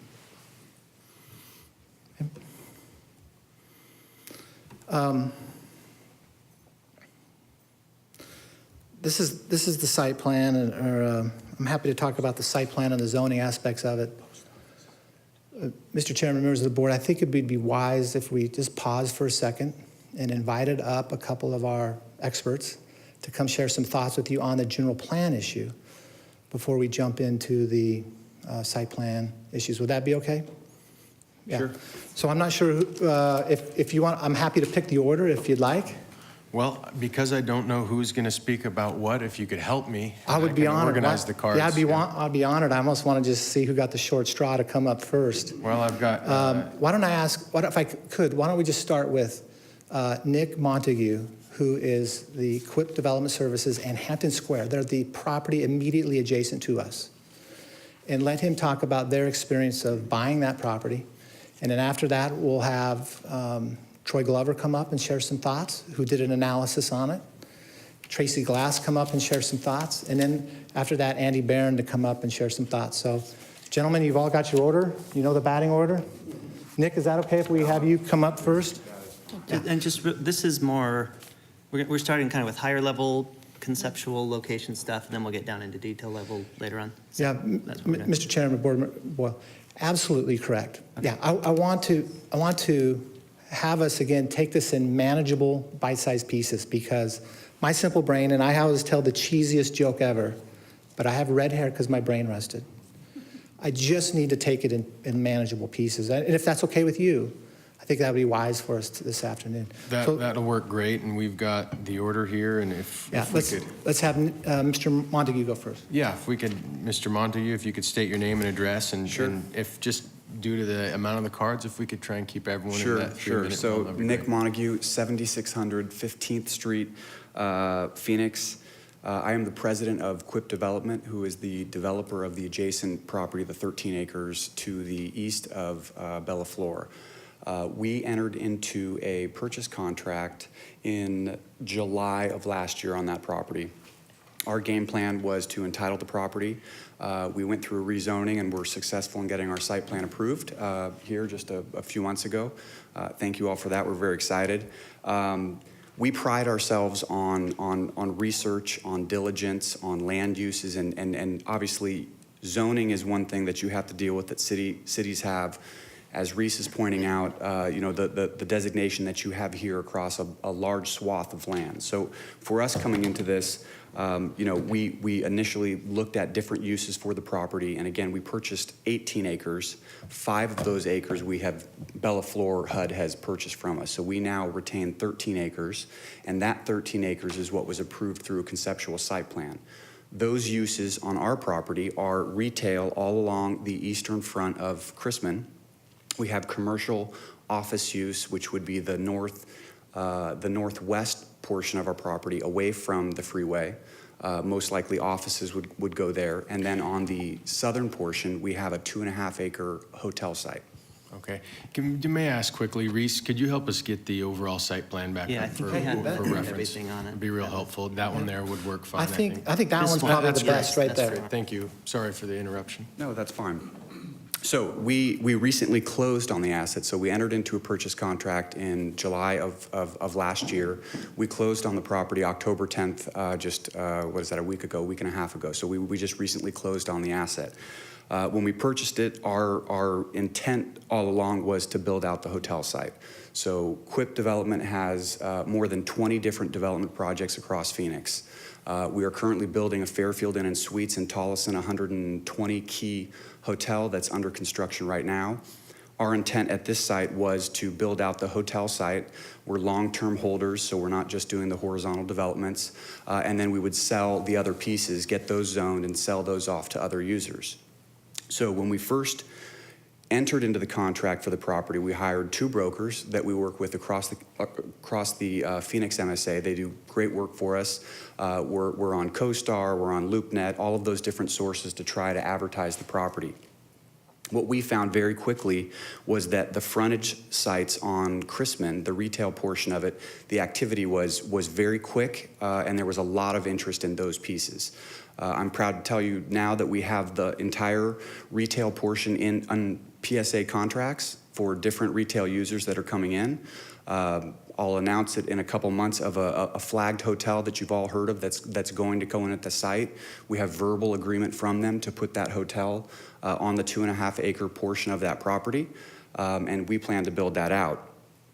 One of the things that we learned very quickly on this is that the 5 acres that Bella Flor now owns, which was zoned and is zoned as employment, so office, there has been literally 0 interest. So there was 0 interest from our brokers marketing this out, in spite of having the whole retail, you know, multiple offers coming in on the retail portion of the site. So we had to work, we've been working with HUD and Reese as well. We have sewer issues, we're neighbors, so we work through different issues on the project and the planning of that. And it became apparent through our discussions that that 5 acres would be usable to them for their Bella Encanta,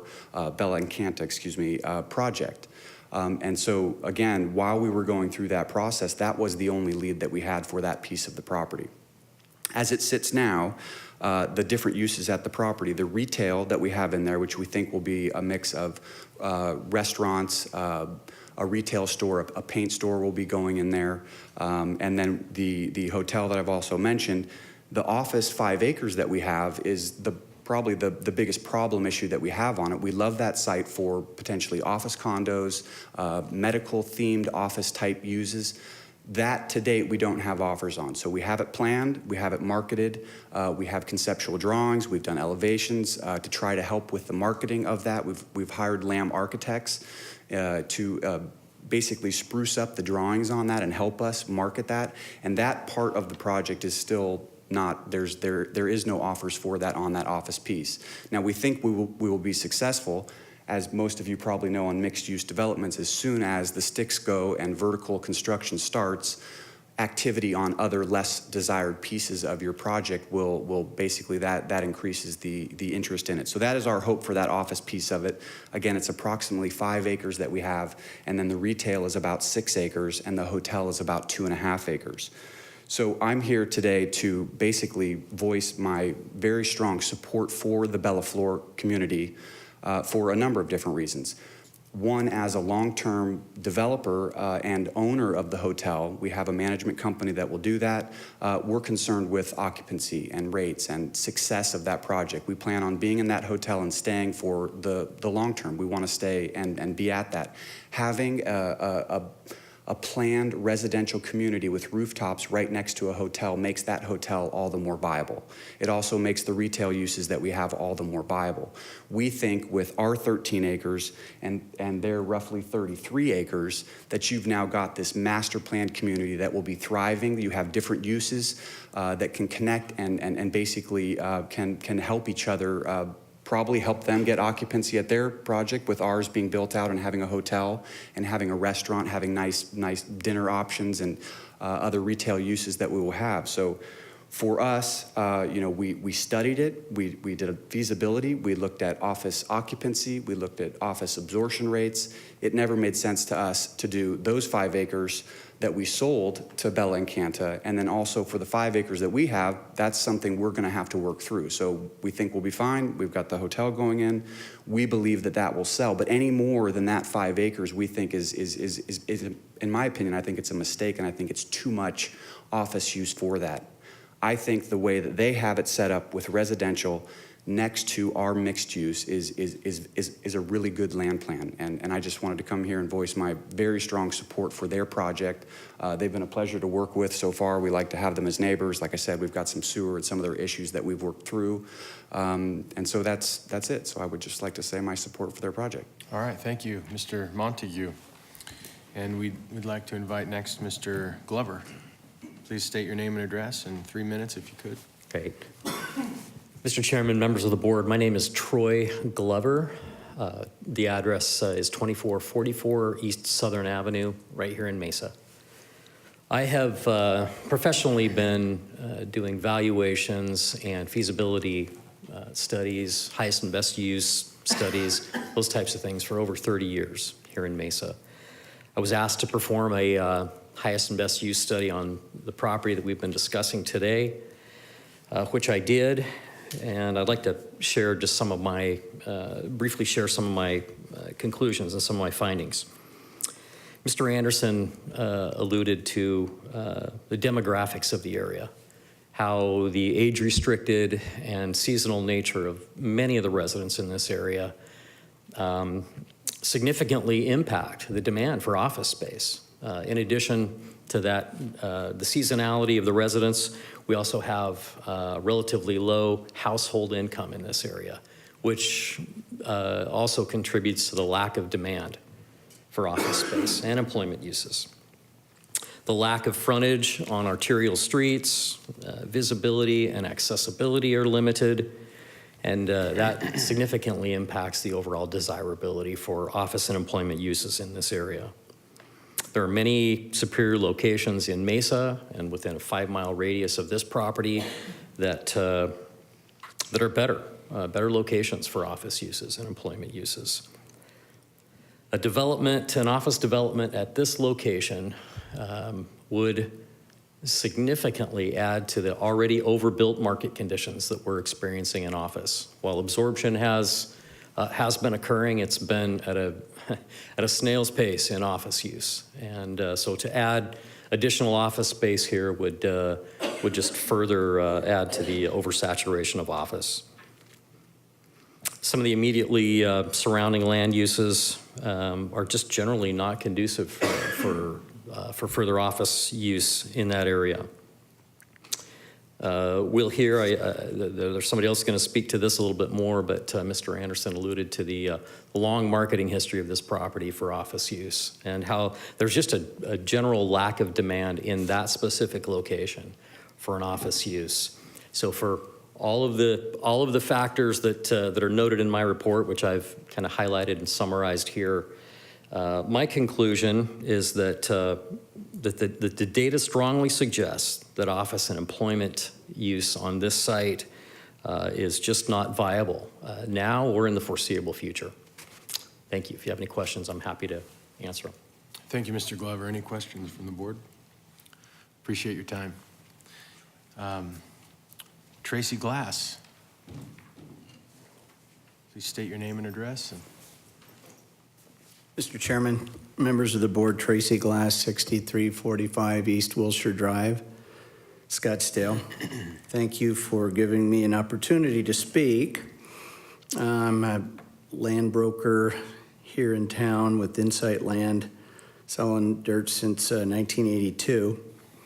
I have a little bit of history in this immediate neighborhood. Reese and everybody's talked about the existing surrounding land uses. I sold the land that became the Muirfield KB condos and the Spanos apartments at 96th Street, and then the post office as well. So as has been indicated, my client has owned this property since before the US 60 was built, since before it was extended that far out. And so I knew about the property, I worked on it, but I did it on a more exclusive basis much more recently. Coming up closer to present, in 2007, Opus, large regional national developer, had the property in escrow. It's already been said, but I have a little bit more specifics. Tom Roberts, their president at the time, indicated that they had taken it out to the market, targeting the uses that were exemplified by the general plan at the time, because I think that was just prior to it getting hard zoned. And in an 18-month period, they were not able to garner enough interest to make it worth pursuing, so they dropped it. A year and a half later, an entity called SunWest out of Scottsdale, another developer, had it in escrow for a little bit longer than that because they stepped up and zoned the property. I believe they were the ones that zoned it. For 1 million square feet, 950,000 square feet, of which 473,000 square feet was office. They too had the similar luck or lack thereof in getting many of the obvious users to want to be on that property. So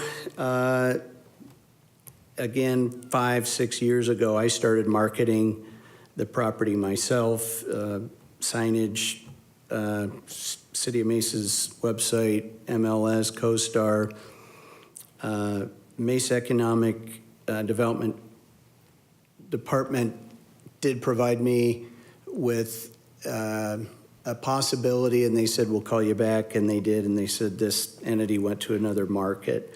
So technically, they did make contact, but nothing ever came of it. So after doing so in that amount of time, I subsequently sold the western, now 26 acres, to HUD, and then the eastern 13 or so acres to Quip. So I think I gave you the most common responses to why the prospective tenants didn't want to be there. I'll give you a few examples of nearby projects and how I think they differ. If we go into, say, Mesa Drive in the US 60, the big difference there is about another 200,000 population within the 5-mile trade area. So one of the biggest reasons given by the office users is they want to be by population base. The numbers get about 80,000 better in the 5-mile radius on Power Road in the US 60. Going east with some more specifics, the Vance Marshall, who developed the land that became Mountain View Hospital, told me that the two 40,000 square foot buildings just east of Home Depot were built about 10 years ago, and it's taken them until now. They're still not stabilized, but they are filling up over the course of 10 years. That's 80,000 square feet. The western building is primarily a church. Then you take the hospital, now has a 100,000 square foot office building adjoining it. It's just on the side, on the very east portion of the aerial. And that's 100,000 square foot medical office building. Kind of with the cooperation of the hospital, I would say it's not subsidized specifically, but it's with a relationship with a lot of the docs who want to be close to and synergize with the hospital. So yes, that's 100,000 square feet that's finally stabilized after 10 years, but they are there only because of the proximity to the hospital. Go 1 mile further east, in speaking about other possibilities, you all probably remember when DeBartolo came to town and was competing with a couple of other sites to do a large power center 2 miles to the east. And for one reason or another, all the big boxes went other places, and the only deal that they ever did was with a client of mine, Kaplan, to do apartments. That sat. Target bought one of the pieces outright a few years ago. Target resold it.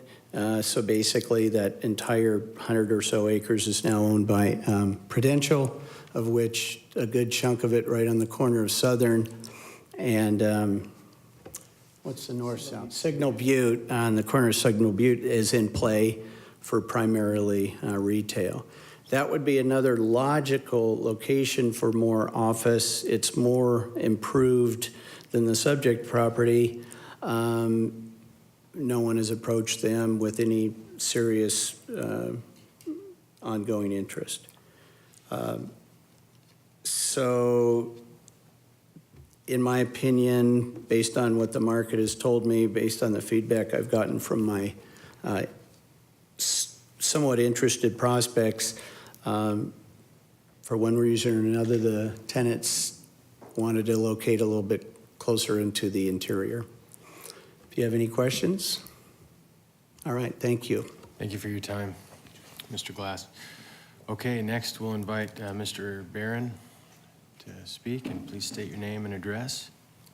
Please keep close to 3 minutes if we can. I'll do my best. Chair Andy Barron with Anderson Barron, 50 North McClintock in Chandler, Arizona. I'm going to take it a little bit further back. I'm going to talk big picture, and really where I'm going to come from is from a master planning perspective. Yes. Mr. Chairman, Oh. and Andy, I feel terrible in Mr. interrupting, terrible. Although Clint Gum from the Muirfield HOA, he's the president, is here and needs to leave at 6:30. And I'm wondering if we could just interject and have him share some thoughts quickly before he has to depart. I know, I feel terrible interrupting, but I want That's to be okay. respectful of Mr. Gum's taking his personal time to come down. Do we have a blue card from him by chance? We do have a card for Clint Gum. Okay, great. Sorry to interrupt. I just happened to also be over the scouting program, and we have a court of honor at 7, so I Would you have be to make willing sure to I get state to your that. name and address? I appreciate you being here. Clinton Gum. 1250 South Rialto, Unit 34, Mesa, Arizona, 85209 in Muirfield Village. And I am the HOA president. I am the original owner in Muirfield. I bought from KB in 2007. I've been on the HOA board now about 4 years. Been president for 3 years. I just wanted to take some time tonight. I know I wrote a letter, but wanted to take some time to just highlight why we feel this project's important and why we've had multiple discussions and this has been on the agenda of our meeting every single month for about 5 months now, to give homeowners the opportunity to give feedback and input and gauge the temperature of how they felt about this project versus what it was before. We actually have a fairly good attended meeting. I've been on other HOAs where we got a couple people. We averaged 20 to 30 people at our meetings. So we do get some significant feedback. The biggest thing that I want to highlight, in '07 when I bought the property, that was vacant land. It sat there, and over time, and it started to turn into a commercial use. It was a free junkyard. That's what it's been for 10 years, 11 years. It's remained a junkyard. I then got on the board about 4 years ago and started working with compliance.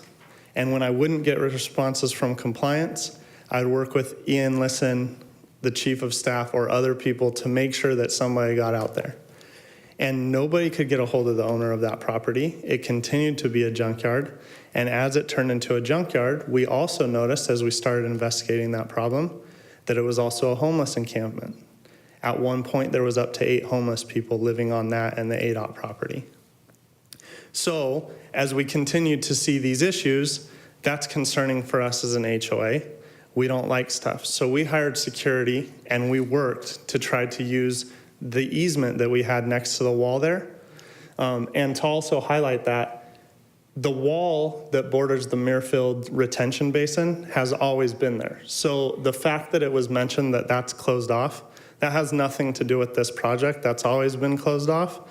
And it may actually be a shared use going forward if this project was approved, but we haven't ventured down that road because it's a lot of time and effort to talk about using something between 2 communities when you don't have a viable project at this point.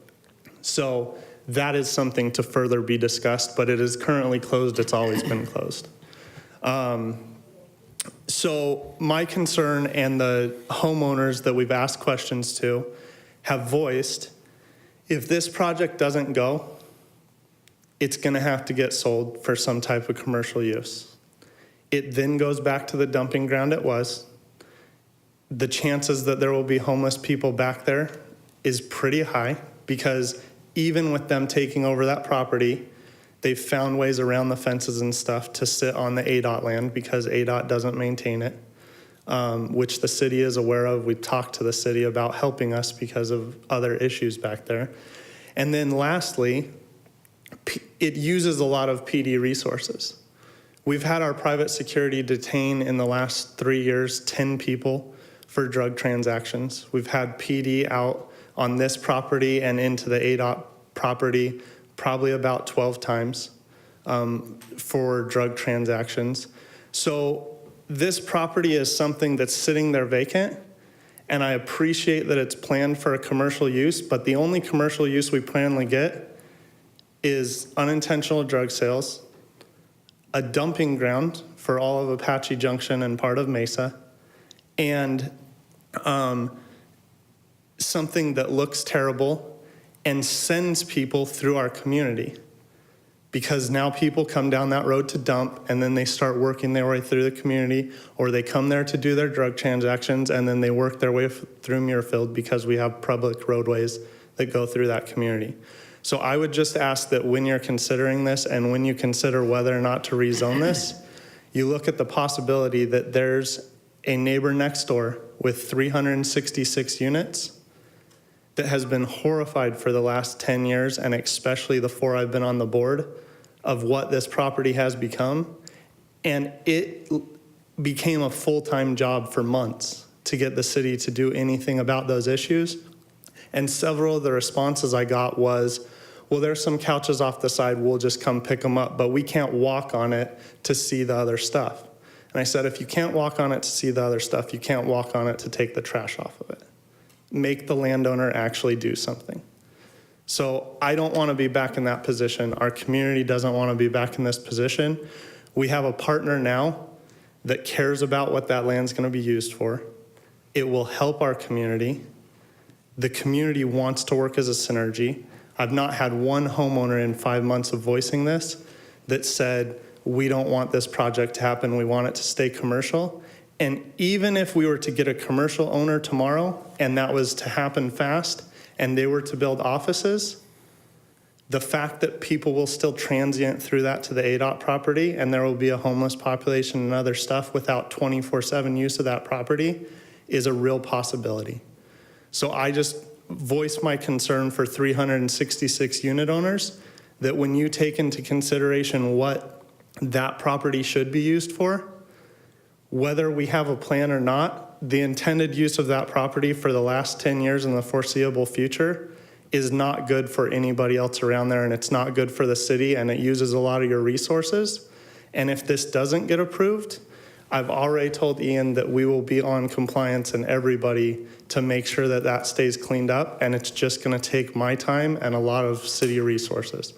So in saying that, I appreciate your time. Thank you for letting me speak so I can get to my other commitment, and please consider that when you take this into consideration. Thank you so much, Clint, for your time. Do you have any other questions? Any questions? No, but since I also have a scout troop to attend to, can we keep the 3-minute? Can we be more? If everyone could help us And with it's that. not run. I don't know why it's not running, but I think it would be helpful if we got that going on. Thank you. Mr. Chairman, we'll do our best to stay under 3, and I Thank do you. understand scout conflicts. Believe me, I do. We'll bring Andy Barron back up now. Just to clarify, though, I want to let everyone know, the day we closed on this property, again, we've acquired it, assembled it. First thing we did was clean it up. And that's when Mr. Gunn refers to a good partner, he's referring to the work we've done. Mr. Barron. Thank you.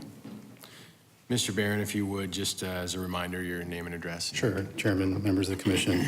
Andy Barron with Anderson Barron, 50 North McClintock, Chandler, Arizona. So as I was saying, really what I wanted to do is kind of scale it back a little bit and talk about what we see from a master planning perspective. I'm heavily involved in ULI. I sit on a national product council. I just spent a week in Boston talking with peers and developers around the United States about what's happening with employment and commercial land use development. And a lot of what we're seeing is a pretty significant reduction in the demands of that. And I'm going to give you some facts, and I've got plenty of things that I can back it up with if we needed to. But, you know, as we look at employment land uses, what we used to plan for when we built buildings and office space was about 300 to 350 square foot per person. And what we're seeing nowadays is anywhere from 150 to about 180 square foot per person. That's a significant reduction in the amount of space required for employees. And as we look at technology and how it improves the way that we work day to day, that continues to reduce.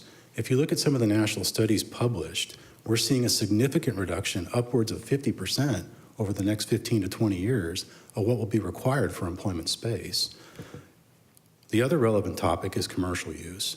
As we used to plan master planning work, 20 square foot of commercial per rooftop. That sounds like not that much, but if you looked at the downturn in the commercial, in the recession itself, the amount of leasable space that was left vacant was tremendous. As we're looking at new master plan communities and projects that we work on, we typically plan anywhere from 6 to 8 square feet of commercial services these days, mostly because of what's happening on the internet. And with the advent of Amazon, autonomous vehicles, Walmart doing grocery deliveries, things have changed tremendously. So when we talk about the general plan and we talk about having employment use in this location, when we consider what's happening in the market, it doesn't surprise me that it's taken so long for this land to develop. And the reason why it hasn't developed, and the reason why locations adjacent to other complementary uses occur sooner. So when you talk about the hospital to the east, it makes sense that there's office space going there. The projects to the east that is adjacent to the freeway, it makes sense that that's occurring. I spent 8 years on the commission in Chandler, and one of the biggest things that we dealt with was the conversion of office space to other uses. People were not leasing it. The commercial spaces were vacant. I can't tell you how many churches we approved in office buildings because there was no other use for them. So I just want you to consider the fact that although the general plan has the employment color over there, it doesn't necessarily mean it's the highest and best use for the land. And the market is telling us that it's not. So I know I'm out of time, but I'm going to leave it at that. Do you guys have any questions? I want to stick to the 3 minutes. Appreciate that. All right, thank Mr. you. Barron. Okay.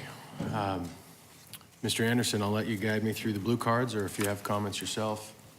Mr. Chairman, I just want to make sure that the board members don't have any questions from any of our guests that are here today on general plan issues. Seeing none, hearing none. Let's talk about the site plans. I do have one. Yeah. I don't know who the right person to ask is this, but we had another project on consent today that's just up, it's just down the street on Southern, right? The, what's it called? The Grand Vita project? Yeah, absolutely. And we've referred to it several times today. Yeah, yeah, and I'm just curious, these projects look very, very different. And maybe one of your experts in what's going in here and everything like that could talk about why, you know, the Grand Vita looks like it looks and why this would look like it looks, and sort of that concept.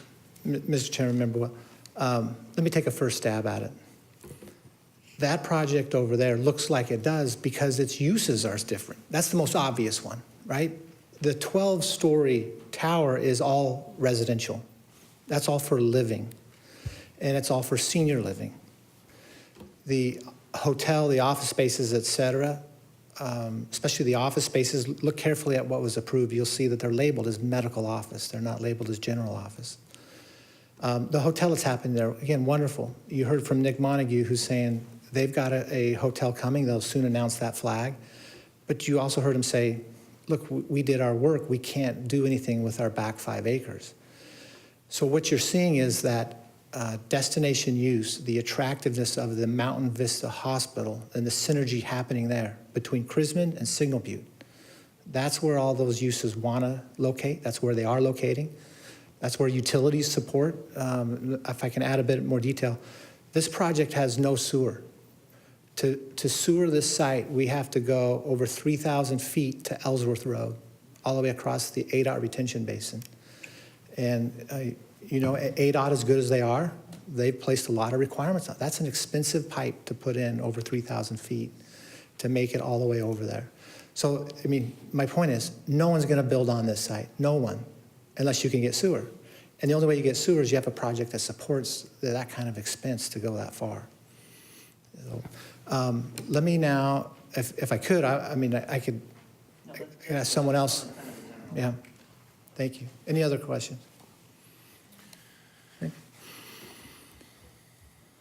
Board Member Boyle, I do want to be respectful of you and your commitments. I fully support that. At the same time, this site plan issues are quite complex, quite detailed. And unfortunately, in the staff report, again, if I would have heard it without knowing the project, I would have voted against me. That staff report painted us in a very poor light. Unfortunately, what you didn't get in there was the full story and the full picture. And so I'm going to attempt to do that as quickly as I can. But the details are important on this site because a lot of time, a lot of attention, a lot of thought's been given to it. Again, we're at 33.23 total acres. Complaints been made that we're too dense, but our total density is only 7.7. That is not a dense project at all. In fact, the way I analyze it, and I'm a little bit shocked here, I would think that if I'm a staff person and I look at this site and I say, look, here's all the market conditions. We know it's not going to be an employment use, so what do I want it to be? I want it to be a high quality, ownership-based, slightly higher density, a medium density type project. That, to me, makes all the sense in the world. Not pure apartments, not just pure single family, but something like this. The design that's gone into the size of these lots, the shape of these lots, et cetera, the way the condominiums are laid out, has all been given a lot of attention and detail. And you'll hear again from Andy Barron and Chris Texter, as well as Matt Drager or Paul Vecchia, to talk about all of these design and landscaping issues. This is what the west side looks like. You see there's a large amenity area. We're taking off-site stormwater flows through this site. And so we've taken that and turned it into just a natural wash. Right now, it's just kind of a gravel channel that exists that'll be enhanced with a walking path next to it. You can see 2 ramadas, a tot park there. And then again, the different lots. Those lots, staff mentioned those lots are colored differently just because each one represents a different size, a different width. In addition to having different widths, there are different depths. So it's important to remember, and I'll show you in a second, but we've given you the setbacks based on a worst case scenario. That's all. We have to analyze it that way. But that doesn't mean that every lot is 72 feet deep. Some are 79. This is the middle area. Again, blowing it up just so you can see a lot of the detail. It's a very nice amenity area. a fitness center, cabana. There's a large turf area. Down south, there's tennis and pickleball courts, volleyball court. This is the eastern portion here that would back up to Hampton Square and Quip's project, or Hampton Square, as we call it. Entry feature here, I was pleased to hear staff at least like our entry feature. Again, these are some of the details that have gone into it. Our team's done, I think, just a marvelous job, and I'm proud to be associated with it. This is the western entry. A little less grand, but same, very nicely done. A zoom in here of what that trail will look like along the west side. Blow up of the amenities.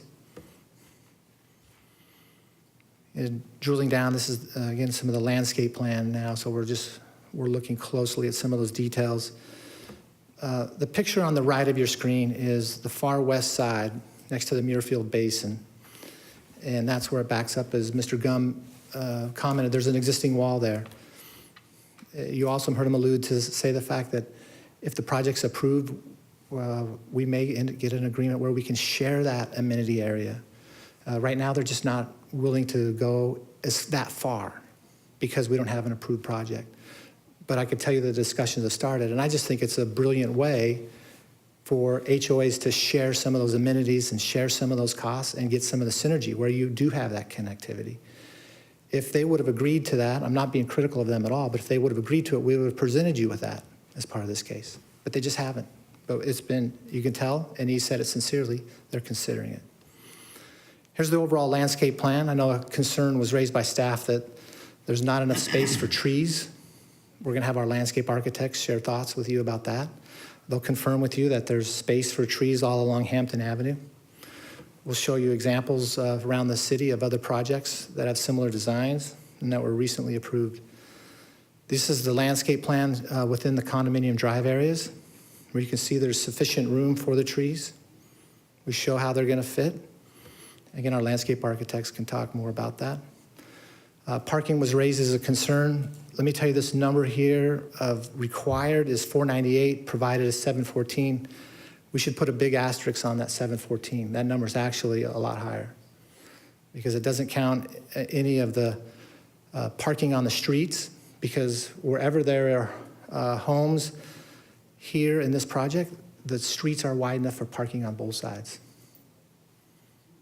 The only place that's not would be in the southeast corner where it's a single loaded street. And that's on purpose because, again, there's only houses on one side of that street. There is more than ample parking throughout this entire project.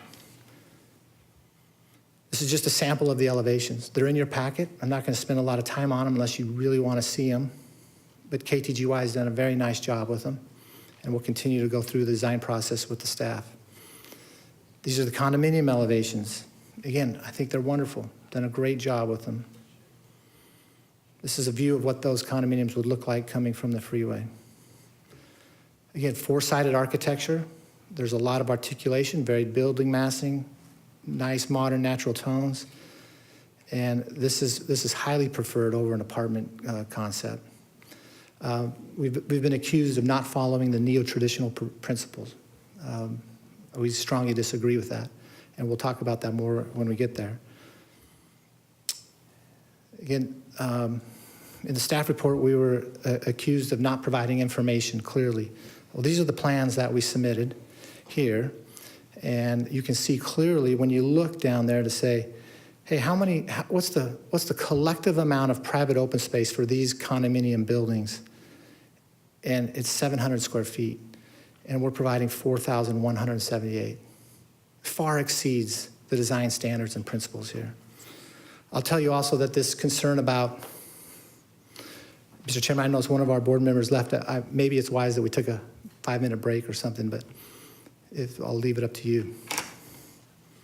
She'll be back, but yes. It's a great line. I'll continue. The code provides for the calculation of non-parallel buildings. And here you can see these condominiums have a shape to them, an L-shaped. And yeah, they're 6 feet 4 apart, but that's because it's designed that way. That's a common walkway to get to the side yards of those end units, not the rear yards, the side yards of those rear units.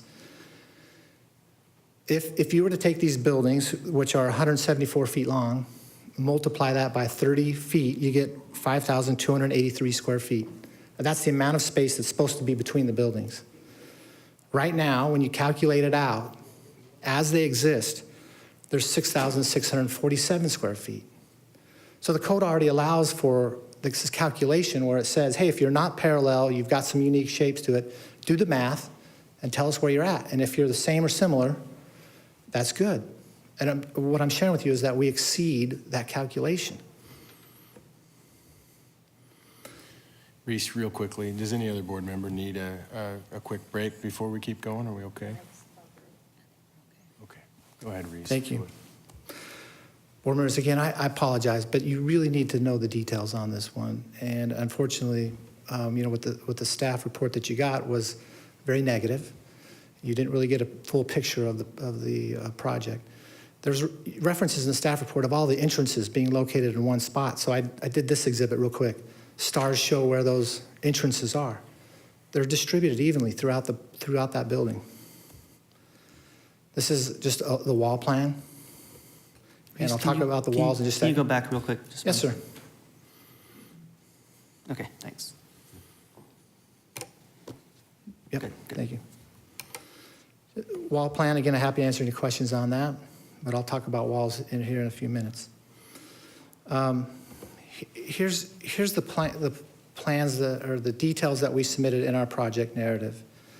There's 6 different plans, 3 different elevations for each, meaning that there's 18 different elevations for this project, which far exceeds what the requirement is, which I believe is 9. So we're more than double. So again, I'm a little bit frustrated when the accusation is made that we're low quality when we far exceed a lot of the development standards. I'm also a little bit surprised here when we get to it to say, hey, Reese, you should have filed as a RSL 4.0. We would have been happy to do so, but we were directed to file as a 2.5 by the staff. But whether it's 2.5 or 4.0, I'll explain that in a minute, but to me, that doesn't make any difference. We exceed all those standards. When you look down here to what's required for an RSL 2.5 project, sure, the lot depth is 75. We've asked for a 3-foot reduction, which is not that much. But where a lot width would be 25 feet, we've provided 50 and 60 feet. So where we might lose a few feet in depth, we're exceeding tremendously in the width. That translates to a lot more space in the backyard that you would normally get, and I'll show you a slide on that in a minute. Plus, when the accusation is levied, hey, you've asked for a front yard setback of 10'8". That's true, but only on one plan. The rest of the plans you can see there are 15.6, 15.6, 18.3, 17.4, 14.7. I'm reading from the front building wall line there on the chart. When we talk about well, let me just skip ahead, and I'll get to this in a second. 65% of our lots are 50 feet wide, 43% are 35%, or 43 of them that equals 35%, but those are 60 feet wide. And you can see that there's a lot of variation in both width and depth throughout the project, which is a neo-traditional planning principle. Now, this is the table in the staff report that said, hey, here's what they're asking for. I gave you a comparison of 4.0 so you can see it. Red's reduced, green is increased. But again, you look at this and you might go, well, that looks okay. It's not so bad. There's not a lot of red. There's not a lot of green. But it's just not accurate. Let's go through it line by line. The first one is just wrong. We're actually an average of 4,038. So not only do we exceed the 2.5, but we exceed the 4.0. The 3,526, we're far above the average that's needed for both 2.5 and 4.0. Look at the lot widths. We exceed those. Even on the corner lots, which if I could jump to that real quick, when you have a side lot or a corner lot, the code says, hey, have a little bit more space there. That makes sense because it's next to a street. But what the staff failed to tell you is that every one of those end caps in our site plan, which we can show you a picture of, has 20 to 22 feet of landscaping there. So you already have a 4 times the amount requirement for a lot that sides or is on a corner. And so we think that's a fair request and a fair reduction. And I think it also goes to justification for the PAD. Again, the minimum lot depth is shown there as a red 72, but what's missing is some of the lots are 79 feet deep. We can talk about density and lot coverage in a minute. Again, our front building wall is reduced for 10-foot 8, but only for Plan 6. And if you look at Plan 6, you notice it's a very unique design with a courtyard. So it has a central courtyard, so we want that front to come out. Plus, we think that provides nice articulation for the street. You look at all of our garages are 22 feet back. Again, our porches are 10 feet 6, far exceeding what's required. I already talked about how our end caps are 20 and 22. Our interior sides, we exceed the RSL 2.5 and we meet what the 4.0 requires. And then what was also missing was just a small paragraph in the staff report that says, hey, they meet the RSL design elements. For those of you that want just a little background on that, when you do an RSL project, to qualify for something smaller than the 4.5, you have to provide some superior quality. And they have what they call design elements. Here, and I'll walk through them, but for a 4.0 project, you have to satisfy 4. For a 2.5, you have to satisfy 6. And we think we've provided 8. Again, how do you accuse us of being low quality when we're providing these superior design elements? And you agree that we meet them. It just doesn't make sense. On the right side, I provided you what the front setbacks are, the rear setbacks. You can see the ranges in there. Again, the rear of those yards are not just flat, they articulate. There's porches. Here's these design elements and what the staff report says on it. You can see there that they're agreeing that we met them. Now, here are the 8 design elements we think we satisfy. No one's told us any different that we haven't. And we think we do. At least please give us a little bit of credit for doing that. Here's the rear yard open space. So a lot of hullabaloo over the rear yards are too small. Well, the on-lot private open space that you have to have is 400 square feet. 400. Now that can be made through rear yards, porches on the front. It can also be done differently by saying you're going to have some on-lot and some off-lot open space. Here, this is just, the column that I've given you says open space provided is simply the rear yard. We have not included anything else in that calculation. 400, again, would be the average of what's required. You can see our average is 959.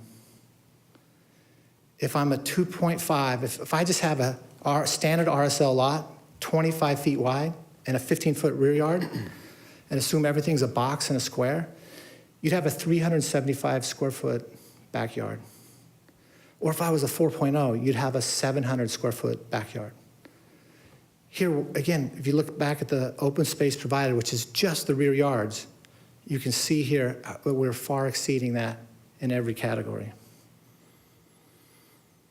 This is just to show you those end caps. You can see that they're 20 feet, some are 22. Moving on to the condominiums. Again, just showing that here we far exceed what's required. Our open space is 3 times what's required per unit.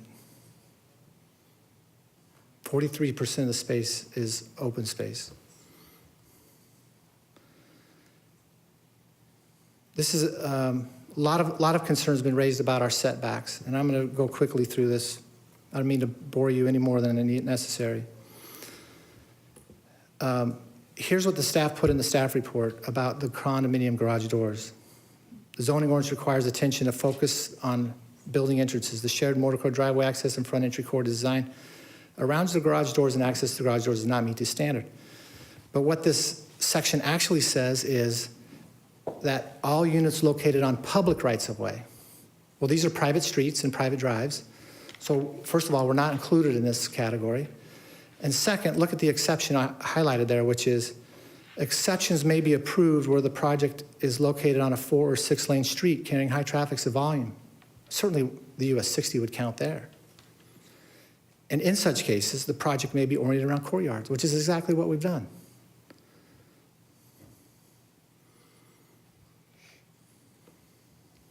Let me just skip ahead because we've talked about each of those. Board members, I'm going to go through just a few examples here. I think we're just a little frustrated on this setback issue only because we look out and say, Mesa is a great city. They've approved some other great projects, and we've just been asked to be treated similarly. And so let me show you a few examples of them here. Again, this is the examples I'm going to show you. You can see the number of acres and the density. We're far lower than all of them. This is the distance of these projects to the freeway or to a major street or some other significant feature. For us, I mean, we're 10 and 17. Actually, in one of our buildings, the far east one is 20 feet away from the south property line or from the ADOT right-of-way. Again, you can see here that for almost all of these, we're a greater distance or very similar in distance.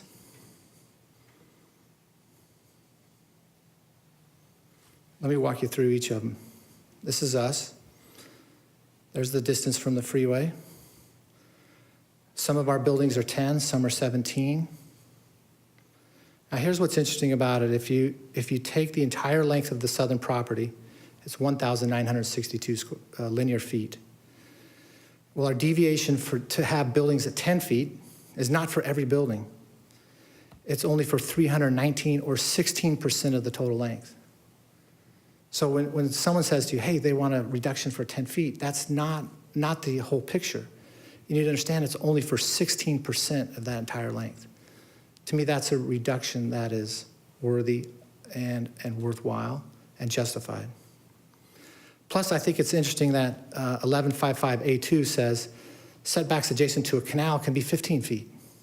Well, certainly we have a canal next to us. So it already recognizes, right, that if I'm there next to something like a canal, I can reduce some of those setbacks. Again, there's a picture of it. I don't think there's any dispute, but there's a picture of the canal. This is the Premier at Dana Park, real close to my office. Approved in 2013, density of 26.6. Here's what it looks like. There's a picture taken from the street. Here's the approved site plan. I'm going to show you and zoom in on that south side, and you can see that it's a 10-foot setback. That was approved, was a 10-foot setback. Their site wall is 6 feet at that location. And you can see that they're 185 to 25 from the freeway. Again, here's some pictures of it. That's one I took this morning.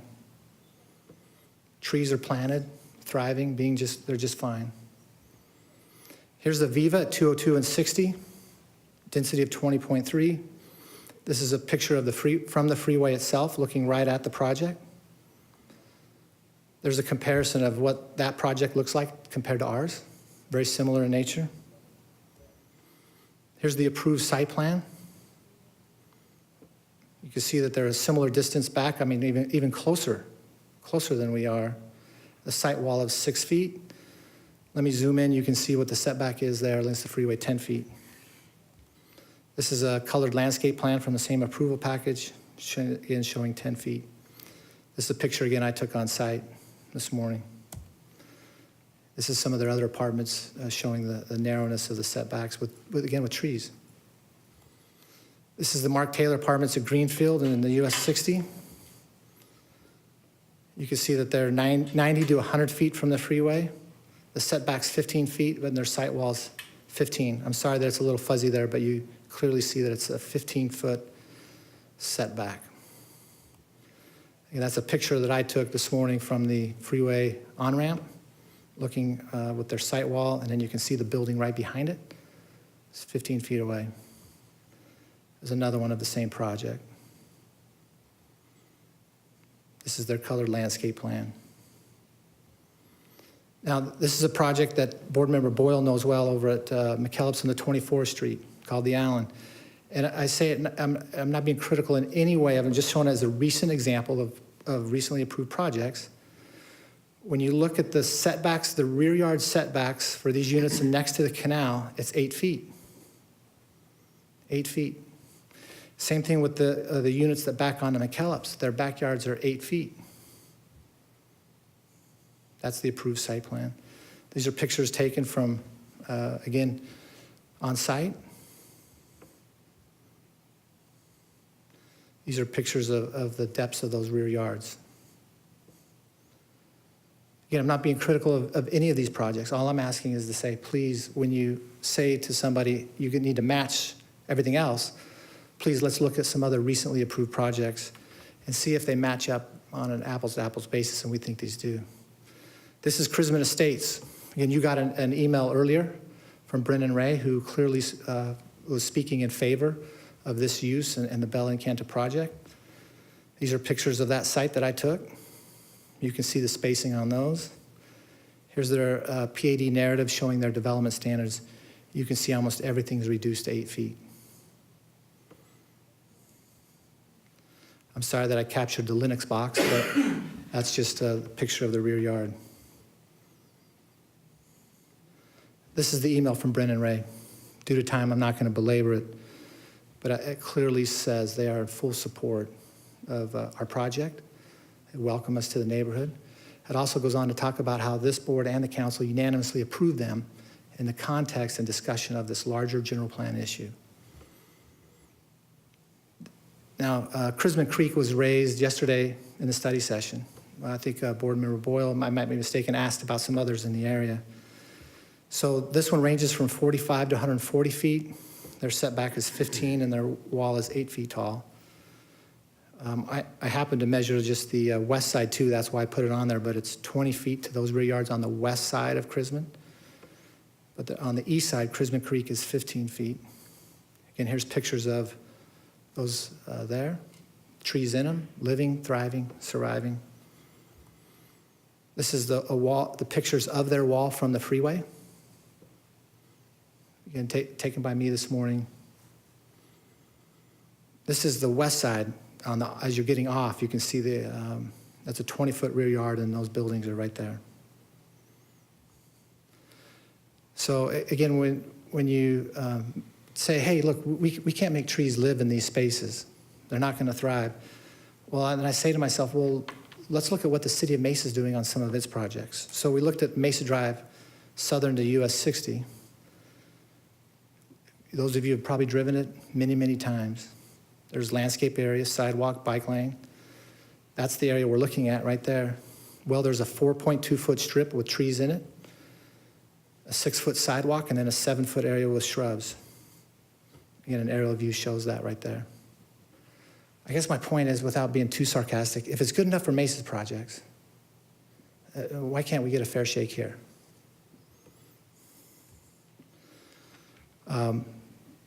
Again, accused of not having the neo-traditional.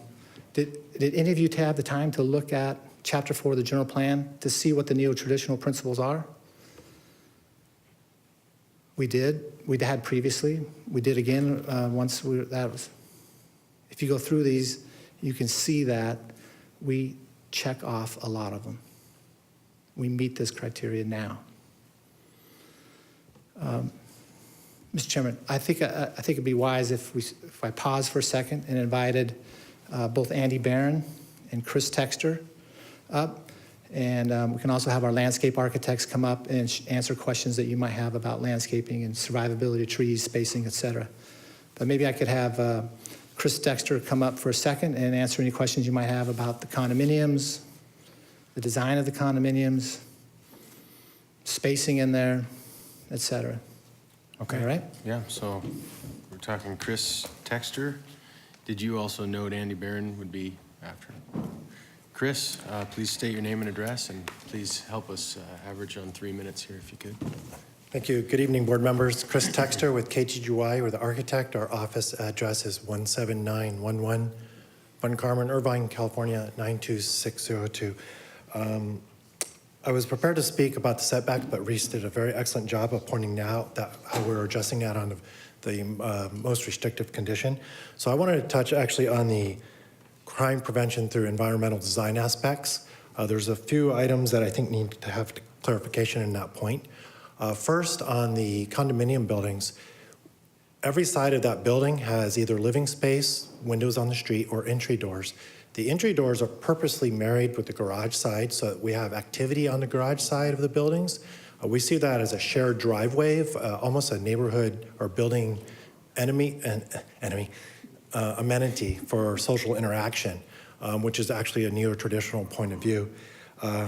So having eyes on actually on all four sides of that building is one of the main points of the CPTED. We've designed communities where you have alley-loaded garages and you have front doors on the other side. There's no eyes what's happening in that alley. So the intent here was purposely to create clusters. We've also purposely turned the building so the narrow end is facing the freeway, helping to protect not only the single family deeper into the site, but all the other condominium units. The buildings are 30 feet apart between the building to building in the back and on that shared driveway. The point where they're very close together is actually garage space. We've actually contemplated connecting that and just making it one building. We're actually looking at if we could separate it to get 10 feet, but it's garage to garage. The second floor is actually 47 feet apart, living to living. We've actually also purposely limited the number of windows on the second floor that are open to the freeway. We actually would like to remove some more, but then there's been comments about we need prettier architecture facing that face for the facade of Mesa. The other one is there was a comment about Plan 5 being a side entry. We actually purposely created that house to fit on a corner lot. So one side will actually conceal the garage because it'll be down around the corner, and then the front door will be facing the adjacent street. The RSL 2.5 contemplates a 25-foot wide lot, so you'd be what we call narrow. 25 feet is pretty much your entire garage and deep. So if we had created that lot, you would have no eyes on the street. By creating wider lots, as has been pointed out, we have living spaces, we have bedrooms, we have living forward of the garage, which puts everybody out on the street, which is one of the neo-traditional points that should be created. And on the neo-traditional points, some of the items right out of the definition are block lengths that are walkable. All the blocks within the community are circular. They all lead to the central amenity. When we enter the community, there's no garages. The condominium buildings, again, were purposely turned to get all those garages off that street. So it's very pedestrian friendly along those edges of those condominiums. And then, like we said, two ends of the community have amenities that are all very walkable. Neo-traditional is contemplated as 1 and 2 stories, between 2 and 12 units the acre. All of those points are made on. Homes are generally closer to the street and garages further set back. I already touched on that a little bit about the homes being forward. Sidewalks are typically on both sides of the streets. We've touched on that point also. So I just want to say that a lot of thought has been put into creating a neo-traditional neighborhood, not only within this particular site, but as everybody else has pointed out, in the greater community with the hospitality, the spiritual, the residential. We have for sale, for rent, assisted living. This is another component that's providing a for sale community that has single family lots and condominiums. And the homes are geared towards fulfilling not only neo-traditional points, but the CPTED points. I'll be happy to answer any more questions about the architecture or site plan while I'm here. Great, thank you so much, Chris, for your time. That was insightful. And board, any comments or questions there? Okay, great. Did I understand Mr. Andy Barron will be back up here? Sure. If you could remind us who you are once more. Yes, Andy Barron, Anderson Barron, 50 North McClintock, Chandler Boulevard, or Chandler, Arizona, sorry. I'm not going to hit on the same topics. I'll try to keep it short and sweet. I know you guys are probably getting a little worn out. But when we're talking about neo-traditional design, my firm and I, we do a lot of it. We work in, right now, about 12 different states, and we are very focused on the new urban kind of concept. So walkability is a big deal when we talk about neo-traditional design. The urban rule is a 5-minute walk, and when you look at the plan, I know that staff has talked about 150 feet. Typically, those are respite areas. It's not necessarily the desire to make a plan have breaks every 150 feet. So what we're trying to do in the plan itself is organize a series of lots and product types that will allow for a diverse community. And obviously the centralized park component with the open space, that's the lead to, that's where we want people to be drawn to.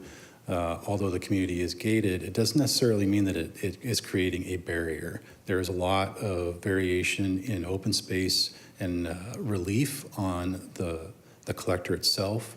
It allows folks to enter and exit, either vehicular or pedestrian, through access points. As others have pointed out, there are complementary land uses to the east. So this is a natural transition in land use. So when we look at the organization of the plan itself, we are providing a neo-traditional design through pedestrian connectivity on the street network, through open space, interior and exterior of the project. Although you have to pass through a gate, I don't think that's necessarily a barrier. We've been working on a very significant project, which is a top-selling master plan community in the United States in the Las Vegas market, number 7 best-selling master plan in the United States, and it is 100% new urban design. And it does have gated communities, been highly, highly successful. So I just want you to consider the fact that a gate doesn't necessarily mean that there's a barrier. It just means that there's a passage point for folks to go through. So most of the other topics were hit, so I don't want to belabor it. If there's any questions, I'd be happy to answer. Appreciate that, Andy. Any questions from the board for Andy? Okay, great. Thanks.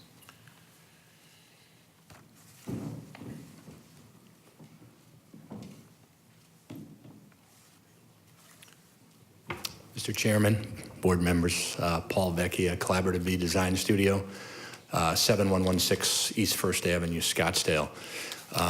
We obviously were the landscape architects on the project, and I think the things that I'd like to focus on are a little bit of the staff concerns regarding, I think, the viability of some of the landscape areas. And I think, you know, some of the things that I'd like to focus on is you know, kind of the Hampton frontage, which obviously is extremely critical. It's the front door to the project, but it's also, you know, one of the walkable routes. We have about 8 to 9 feet between that back of curb and the sidewalk. We also have another 4 feet on the back side of that before we get to the PUE.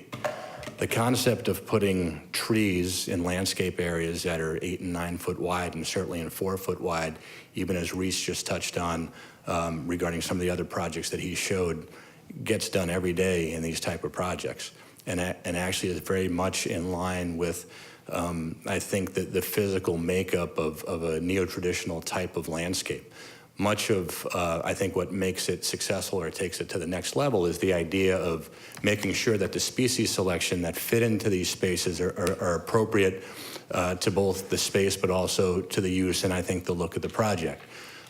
So when we talk about Hampton frontage, not only can we hit the minimal amount that's required from the city's perspective, we actually have the ability to do far greater densities along that frontage than what's required.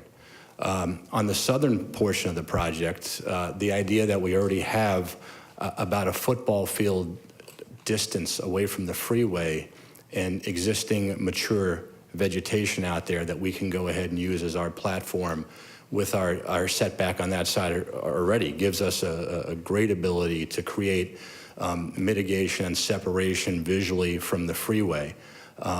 And so we were a little perplexed with that comment as related to the landscape. You know, and throughout, I think just based on the physical planning of the property, you know, if 4 foot is a minimum in some cases for us to have to address, you know, kind of what our landscape program is going to be, boy, we wish we had that in a lot of projects sometimes, because we know that we wind up getting into environments where putting trees and landscape in much tighter environments than that is done, you know, quite commonly. And we can go back to projects. I've been in the Valley here doing projects for about the last 30 years. We work much like Mr. Barron does throughout the Southwest and on a national basis too. And using landscape in those type of spaces is extremely common and is more about, again, proper selection than really anything else, but it certainly fits the context and the physical makeup of what this environment's going to be all about. And that gets into speaking to, we're talking about a walkable environment. We want to be able to get shade, right? We want to be able to create definition, wayfinding, all those type of things with the landscape. And I think all this has been considered and thought about within the landscape plans, the concept plans that have been created to this point that consider all those things. So survivability is certainly not an issue in any way. And I think the idea of being able to create, I think, a vegetative environment within this community that is going to go ahead and support the platform of what's being done architecturally and from a physical planning perspective. I think those three things integrated together are going to create just a fantastic addition to the city of Mesa with this project, and we're excited to be on board and see this thing move forward. So, great. Unless there's any questions, I know it's been a long evening for you. I would have ordered pizza if I knew, we were going to go this long. But we appreciate your time, Mr. Vecchia. If you could help us by getting a blue card submitted before the end of the night, that'd be great. Oh, so we have that on record. Right. Or do I have one somewhere that I don't know about? I think Matt Drager, who's also with our office, may have filled it out. So. Sure, sounds great. But I'll make sure I get one. No, well, one way or another, it looks like we'll get everybody on here. Appreciate your time. You Any got it. questions Thank you very from the much. board? Thank you. Mr. Chairman, back again. Let me, if I could, submit into the record the letter from Nick Montague, who meant to leave it in conjunction with his testimony, but just asked me to do so, so I'm going to pass this over to staff. That's his letter of support. If I could, Mr. Chairman, I'd like to ask a question of staff through the chair, which was, I believe, earlier tonight, in the Eastmark area, we approved some changes to their development plans, and if I heard correctly, they were going to be commercial in nature, but have a sunset on of 7 years. Is that your memory? I think that's what I heard during the study session. Is that, we could ask a question of staff on that? Yeah, Mr. Wesley. So I'm hearing from Mr. Wesley, that's correct. So I guess I would just say this about the general plan. You've heard a lot of testimony, but if a 7-year sunset is good enough for Eastmark, then why isn't a 31-year sunset okay here? Let's take a little bit of logic and reason to this. This makes all the sense in the world. You've heard clear and convincing evidence and testimony from qualified individuals that this is the right plan, it's the right land use. You've heard that it's well qualified, it's well designed, it meets the neo-traditional principles. Our site plan here has been thought about meticulously. Mr. Chairman, one more thing I'd like to pass to the staff and the board, which is that I noticed that the staff did not provide you any proposed conditions of approval. I've seen that happen before when the staff thinks that a case is not going to get approved. I don't mean to be presumptuous in any way, but on the chance that the board feels that it'd like to support this case, I'd like to give you the applicant's proposed conditions of approval. Would that be all right? Please, yeah.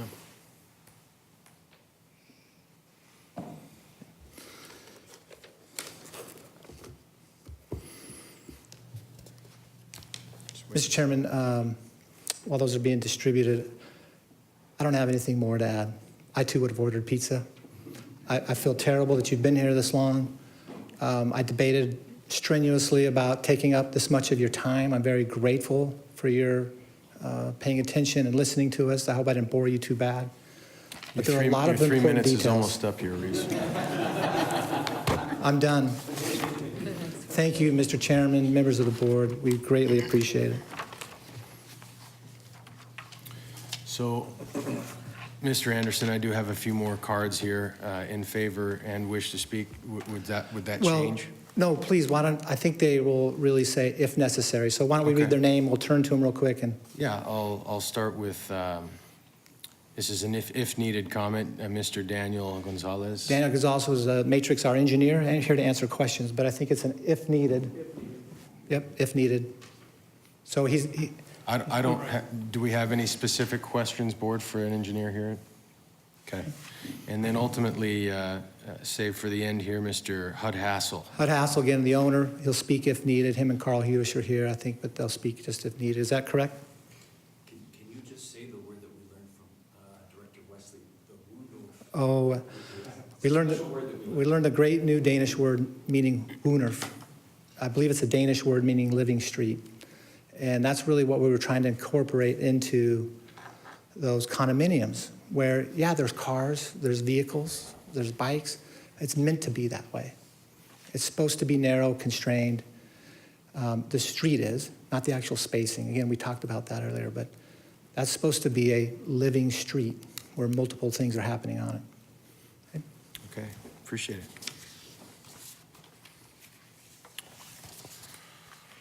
Well, a couple of things there to think about, I presume. Yes, Chair, there are. I think Lisa's going to come over here so that we can respond to questions or comments Yes. you may have for staff. But I want to just quickly jump on one of Mr. Anderson's last comments and the comparison of this with the DMB East Mark project and the DUP and the allowance in that to try to hold some corners for 7 years versus this. And Okay. with all due respect, the sites and their context are so totally different that I don't think there's any reason to try to compare them and the timeframes that are being looked at there. There is so much employment all around East Mark, north, east, west, south of that. In this location, in this small bit of employment in a large area, and what we're trying to preserve here, again, there's totally different situations. And I think Ms. Alonka may have something she wants to say about it also. Just real quickly, I'm Christine Zalanka, the Development Services Director. I don't normally speak at these meetings, but I'm very involved and know what's going on with East Mark. As Mr. Wesley said, the two corners that we're preserving are commercial corners along Ellsworth Road. There are two major intersections, and it's not a sunset. It was simply an agreement that there would be no residential on those two corners, Point 22 and Warner, for at least 7 years, and then there would be further discussion depending on what the market conditions are and how the development goes. So there really is no comparison to what you approved at East Mark compared to what this property is. Okay, thank you very much for the clarification. Board, I guess we probably should get Tim here to deliberate a little bit and talk through some of the possible questions we may have after such a good explanation. And again, Mr. Chair, if you don't mind me jumping in while you're waiting for Mr. Wesley. Mr. Boyle. As you come to any actual decisions, votes, it does start with the general plan. Yeah. And so to help your organization, you may really just want to start there. And if you can, maybe you don't even need to talk about any of the site plan issues, because if that part doesn't get approved, the rest can't be approved anyway. And if you do decide you can recommend approval of that, then get into the details of the site plan. Yeah, so each will be a separate vote in this case. Okay. So regarding, and Tim, if you didn't hear that, regarding the general plan, that'll be kind of the focus for right now until we've concluded if we're going forward with that, and if so, we can move on to the other recommendations. I guess I can start here. We've had a lot of history working in this little spot. I mean, a year ago, maybe a little more, we as a board went through at a different scale, went through very similar conversations regarding the parcel just to the north, and felt comfortable at that time to approve the RM2 district that went, the zoning that went in there directly in the center of this employment district, this employment in the general plan. So we, for me, I'm more agreeing with what we're hearing from the applicant in that with respect to the general plan, as the general plan, I abide by and love and voted for and am excited about and want to respect, but also have to consider and have watched us consider and approve different projects like this that make sense, that are ultimately arriving at a place and time where somebody's ready, somebody is focused on creating and trying to build a place that's comfortable and that's helpful to the community, even though maybe not perfectly in line with the general plan, still a benefit to the different commercial items that will be adjacent. I tend to kind of lean on that. That said, I want to respect and consider so carefully the leftover employment that we do have. So I find that to be my most difficult point as I dig into this project, and look forward to hearing from the other board members. But at the same time, that's kind of my overall feeling. Generally, just leaning toward trying to make something that works. And if it hasn't worked for years, and we could potentially hold that off longer. But it's a difficult balance. So please, any comments? So I don't have any history with the prior property across the street. I can only speak from the perspective of hearing this evening and my own experiences in our community. I am reluctant to let go of any employment space. So I don't know what the rationale was for the housing that went in across the street, but I am hard pressed to make any change to that. Because it's been empty for a long time, and I feel badly for the HOA. I wish the gentleman were here. I hope he continues to work with the city. If there are existing issues, they need to be dealt with. But that, to me, does not provide a solid rationale for approving a project just because there was dirt and vagrancy. There's ways to alleviate that without approving something that goes in contradiction with our general plan. There was a cornfield on the other side of the freeway from my house. I've already told you all, my backyard backs up right to a freeway. It was a cornfield for 30 years, and now there's a great light industrial project. High quality, looks wonderful, that doesn't have nearly the kind of visibility as this proposed project. I kept hearing office space, office space. There's lots more options than just office. So I'm not inclined to approve the change. Chair? Please. So I was on the board when we did the project to the north, and we went through this whole debate at the same time then.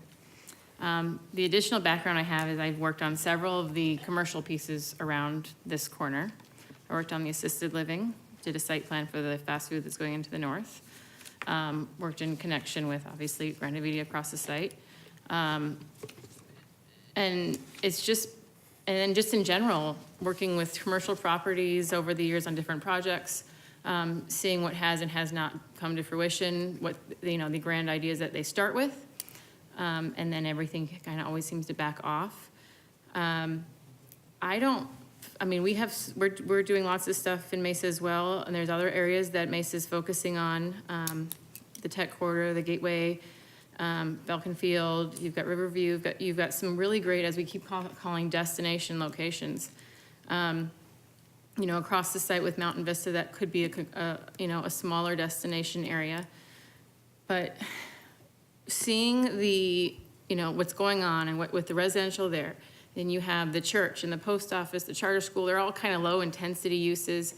The other thing that concerns me is Hampton as it comes into the site and heads west and north as it goes through a residential area.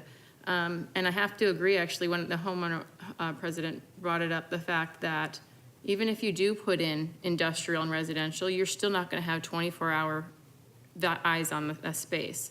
You're still going to have transients come in there, and that is that whole area, just because, just like a railroad, the canals and things like that, people just homeless transverse around that. I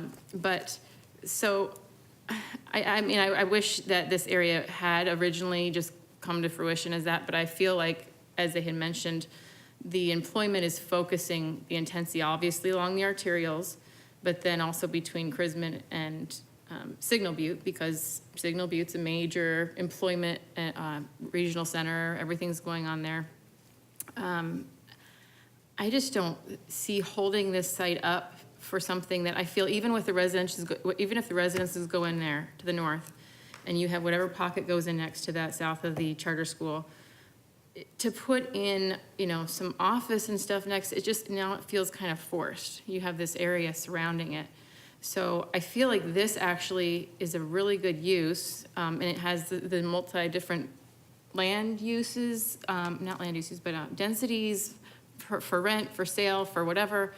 And then also the fact that I have worked on the area, and I was really surprised that this area of Mesa has no public transportation access, and which is a huge issue for getting workers to the hospital and to those existing uses there, which is why they have a hard time filling those.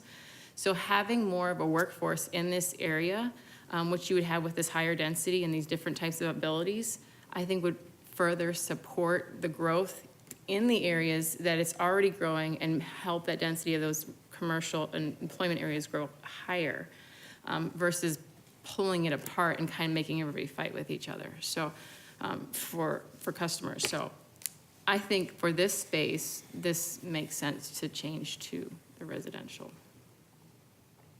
Thank you, Board Member Sarkisian. Do we have other comments? Please. And I guess my opinion on this is I still have I'm hard pressed to rezone this from workforce development or commercial employment development to residential housing. I was opposed to the one that you used as one of your examples right there at Greenfield and the 60, the Mark Taylor. I just really believe strongly that we need to maintain our employment areas. I know I did support, I think, one other change on the south side of, I think, Reese, you might have brought it forward, the one on south of,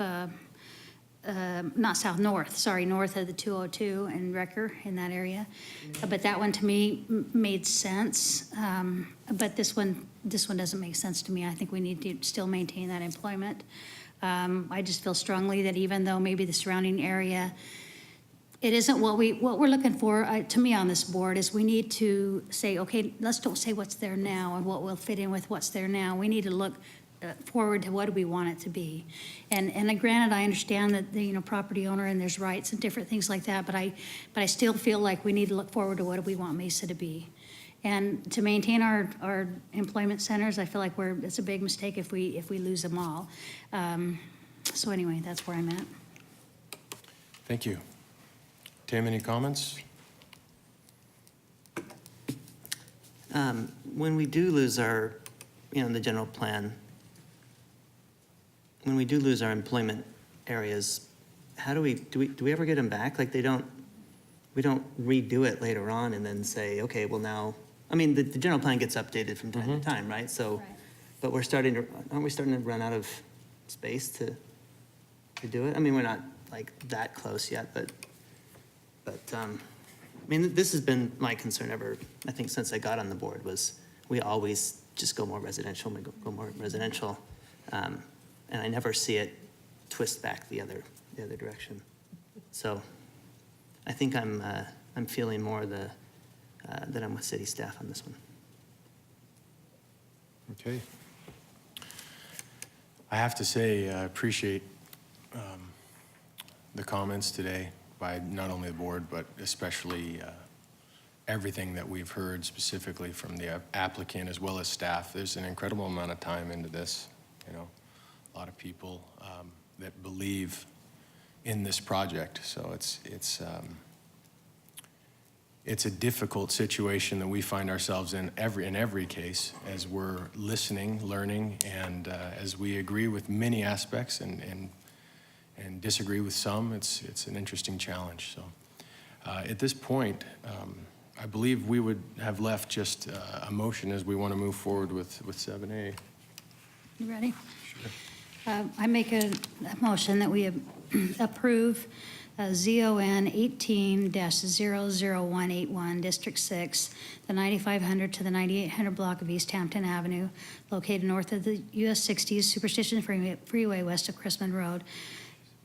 Not to stop you, but you Isn't did that say how we say it? We say approve, that what, we say approve. Are you saying to approve the recommendation? Yes. Okay, so you probably just ought to go ahead and say to recommend denial. Okay, I could do that. I was following, I thought I needed to say approve. Let's to just make deny. sure that's what you mean. then. Okay, no, that's exactly what I meant. So I was just saying it wrong. Good thing you caught it. I would recommend that we deny case number ZON 18-00181, District 6, the 9500 to 9800 blocks of East Hampton Avenue, located north of US 60 Superstition Freeway and west of Chrisman Road. Minor general plan amendment to change this character type from employment to neighborhood, and that we follow staff recommendation of denial. Quick, so a yes is a no Yes means you're agreeing with the denial. with the denial. Yeah. In this Mr. case- Chairman, may I interrupt and just, I can I don't take a think you minute can. just to? You can at this point. I don't think you can. I could if I'm invited up. Oh, you are invited up? Okay. If I. Oh, I'm sorry. Do we second. ultimately have a problem hearing what they want to say? No? Anyone on the board? There was a motion made in a second. I called a question. Let us all know so that we're. You need to finish the vote. We need to finish the vote. Yes. Okay, everyone, please vote accordingly. Okay, the denial passes with 3 in favor and 2 against, and 1 absent with Ms. Dahlke. And Mr. Crockett recused. Excuse me, and Mr. Crockett, as he was recused himself from. Okay. Help me, So, What was your, Mr. Wesley, on Yeah. continuing. Yeah. so yes, then you've got item 7B to read in, and I would assume, given the denial on the general plan, really there's no choice on the other cases, but you need to go ahead and actually read them in and take Okay. those votes. okay.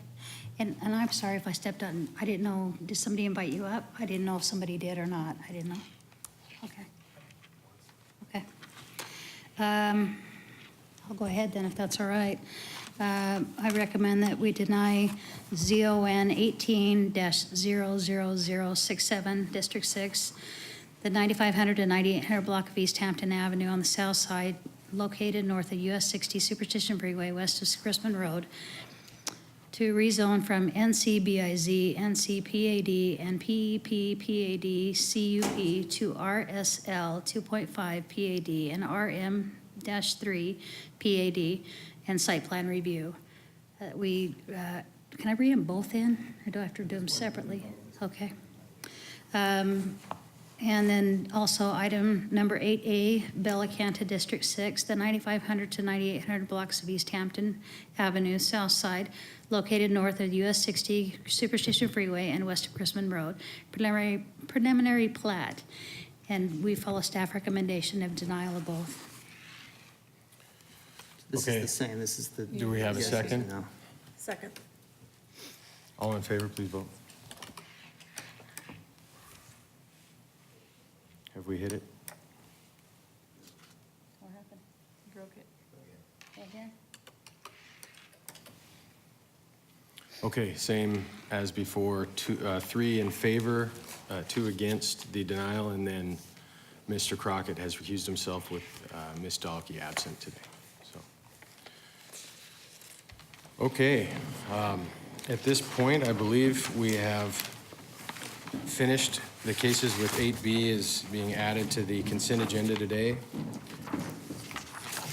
We've got everything covered. So, Mr. Wesley, anything we need to add to today's meeting at this point? All right, well, that's the easy one. A motion for adjournment. Thank you, board would be members. appreciated. Second. All right, all in favor, please vote.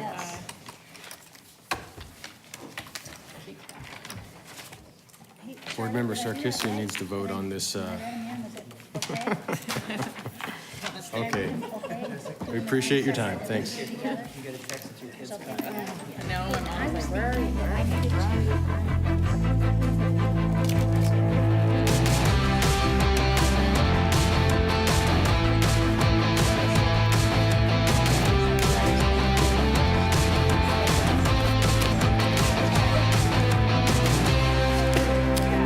Well, was that okay, I hope? Did you?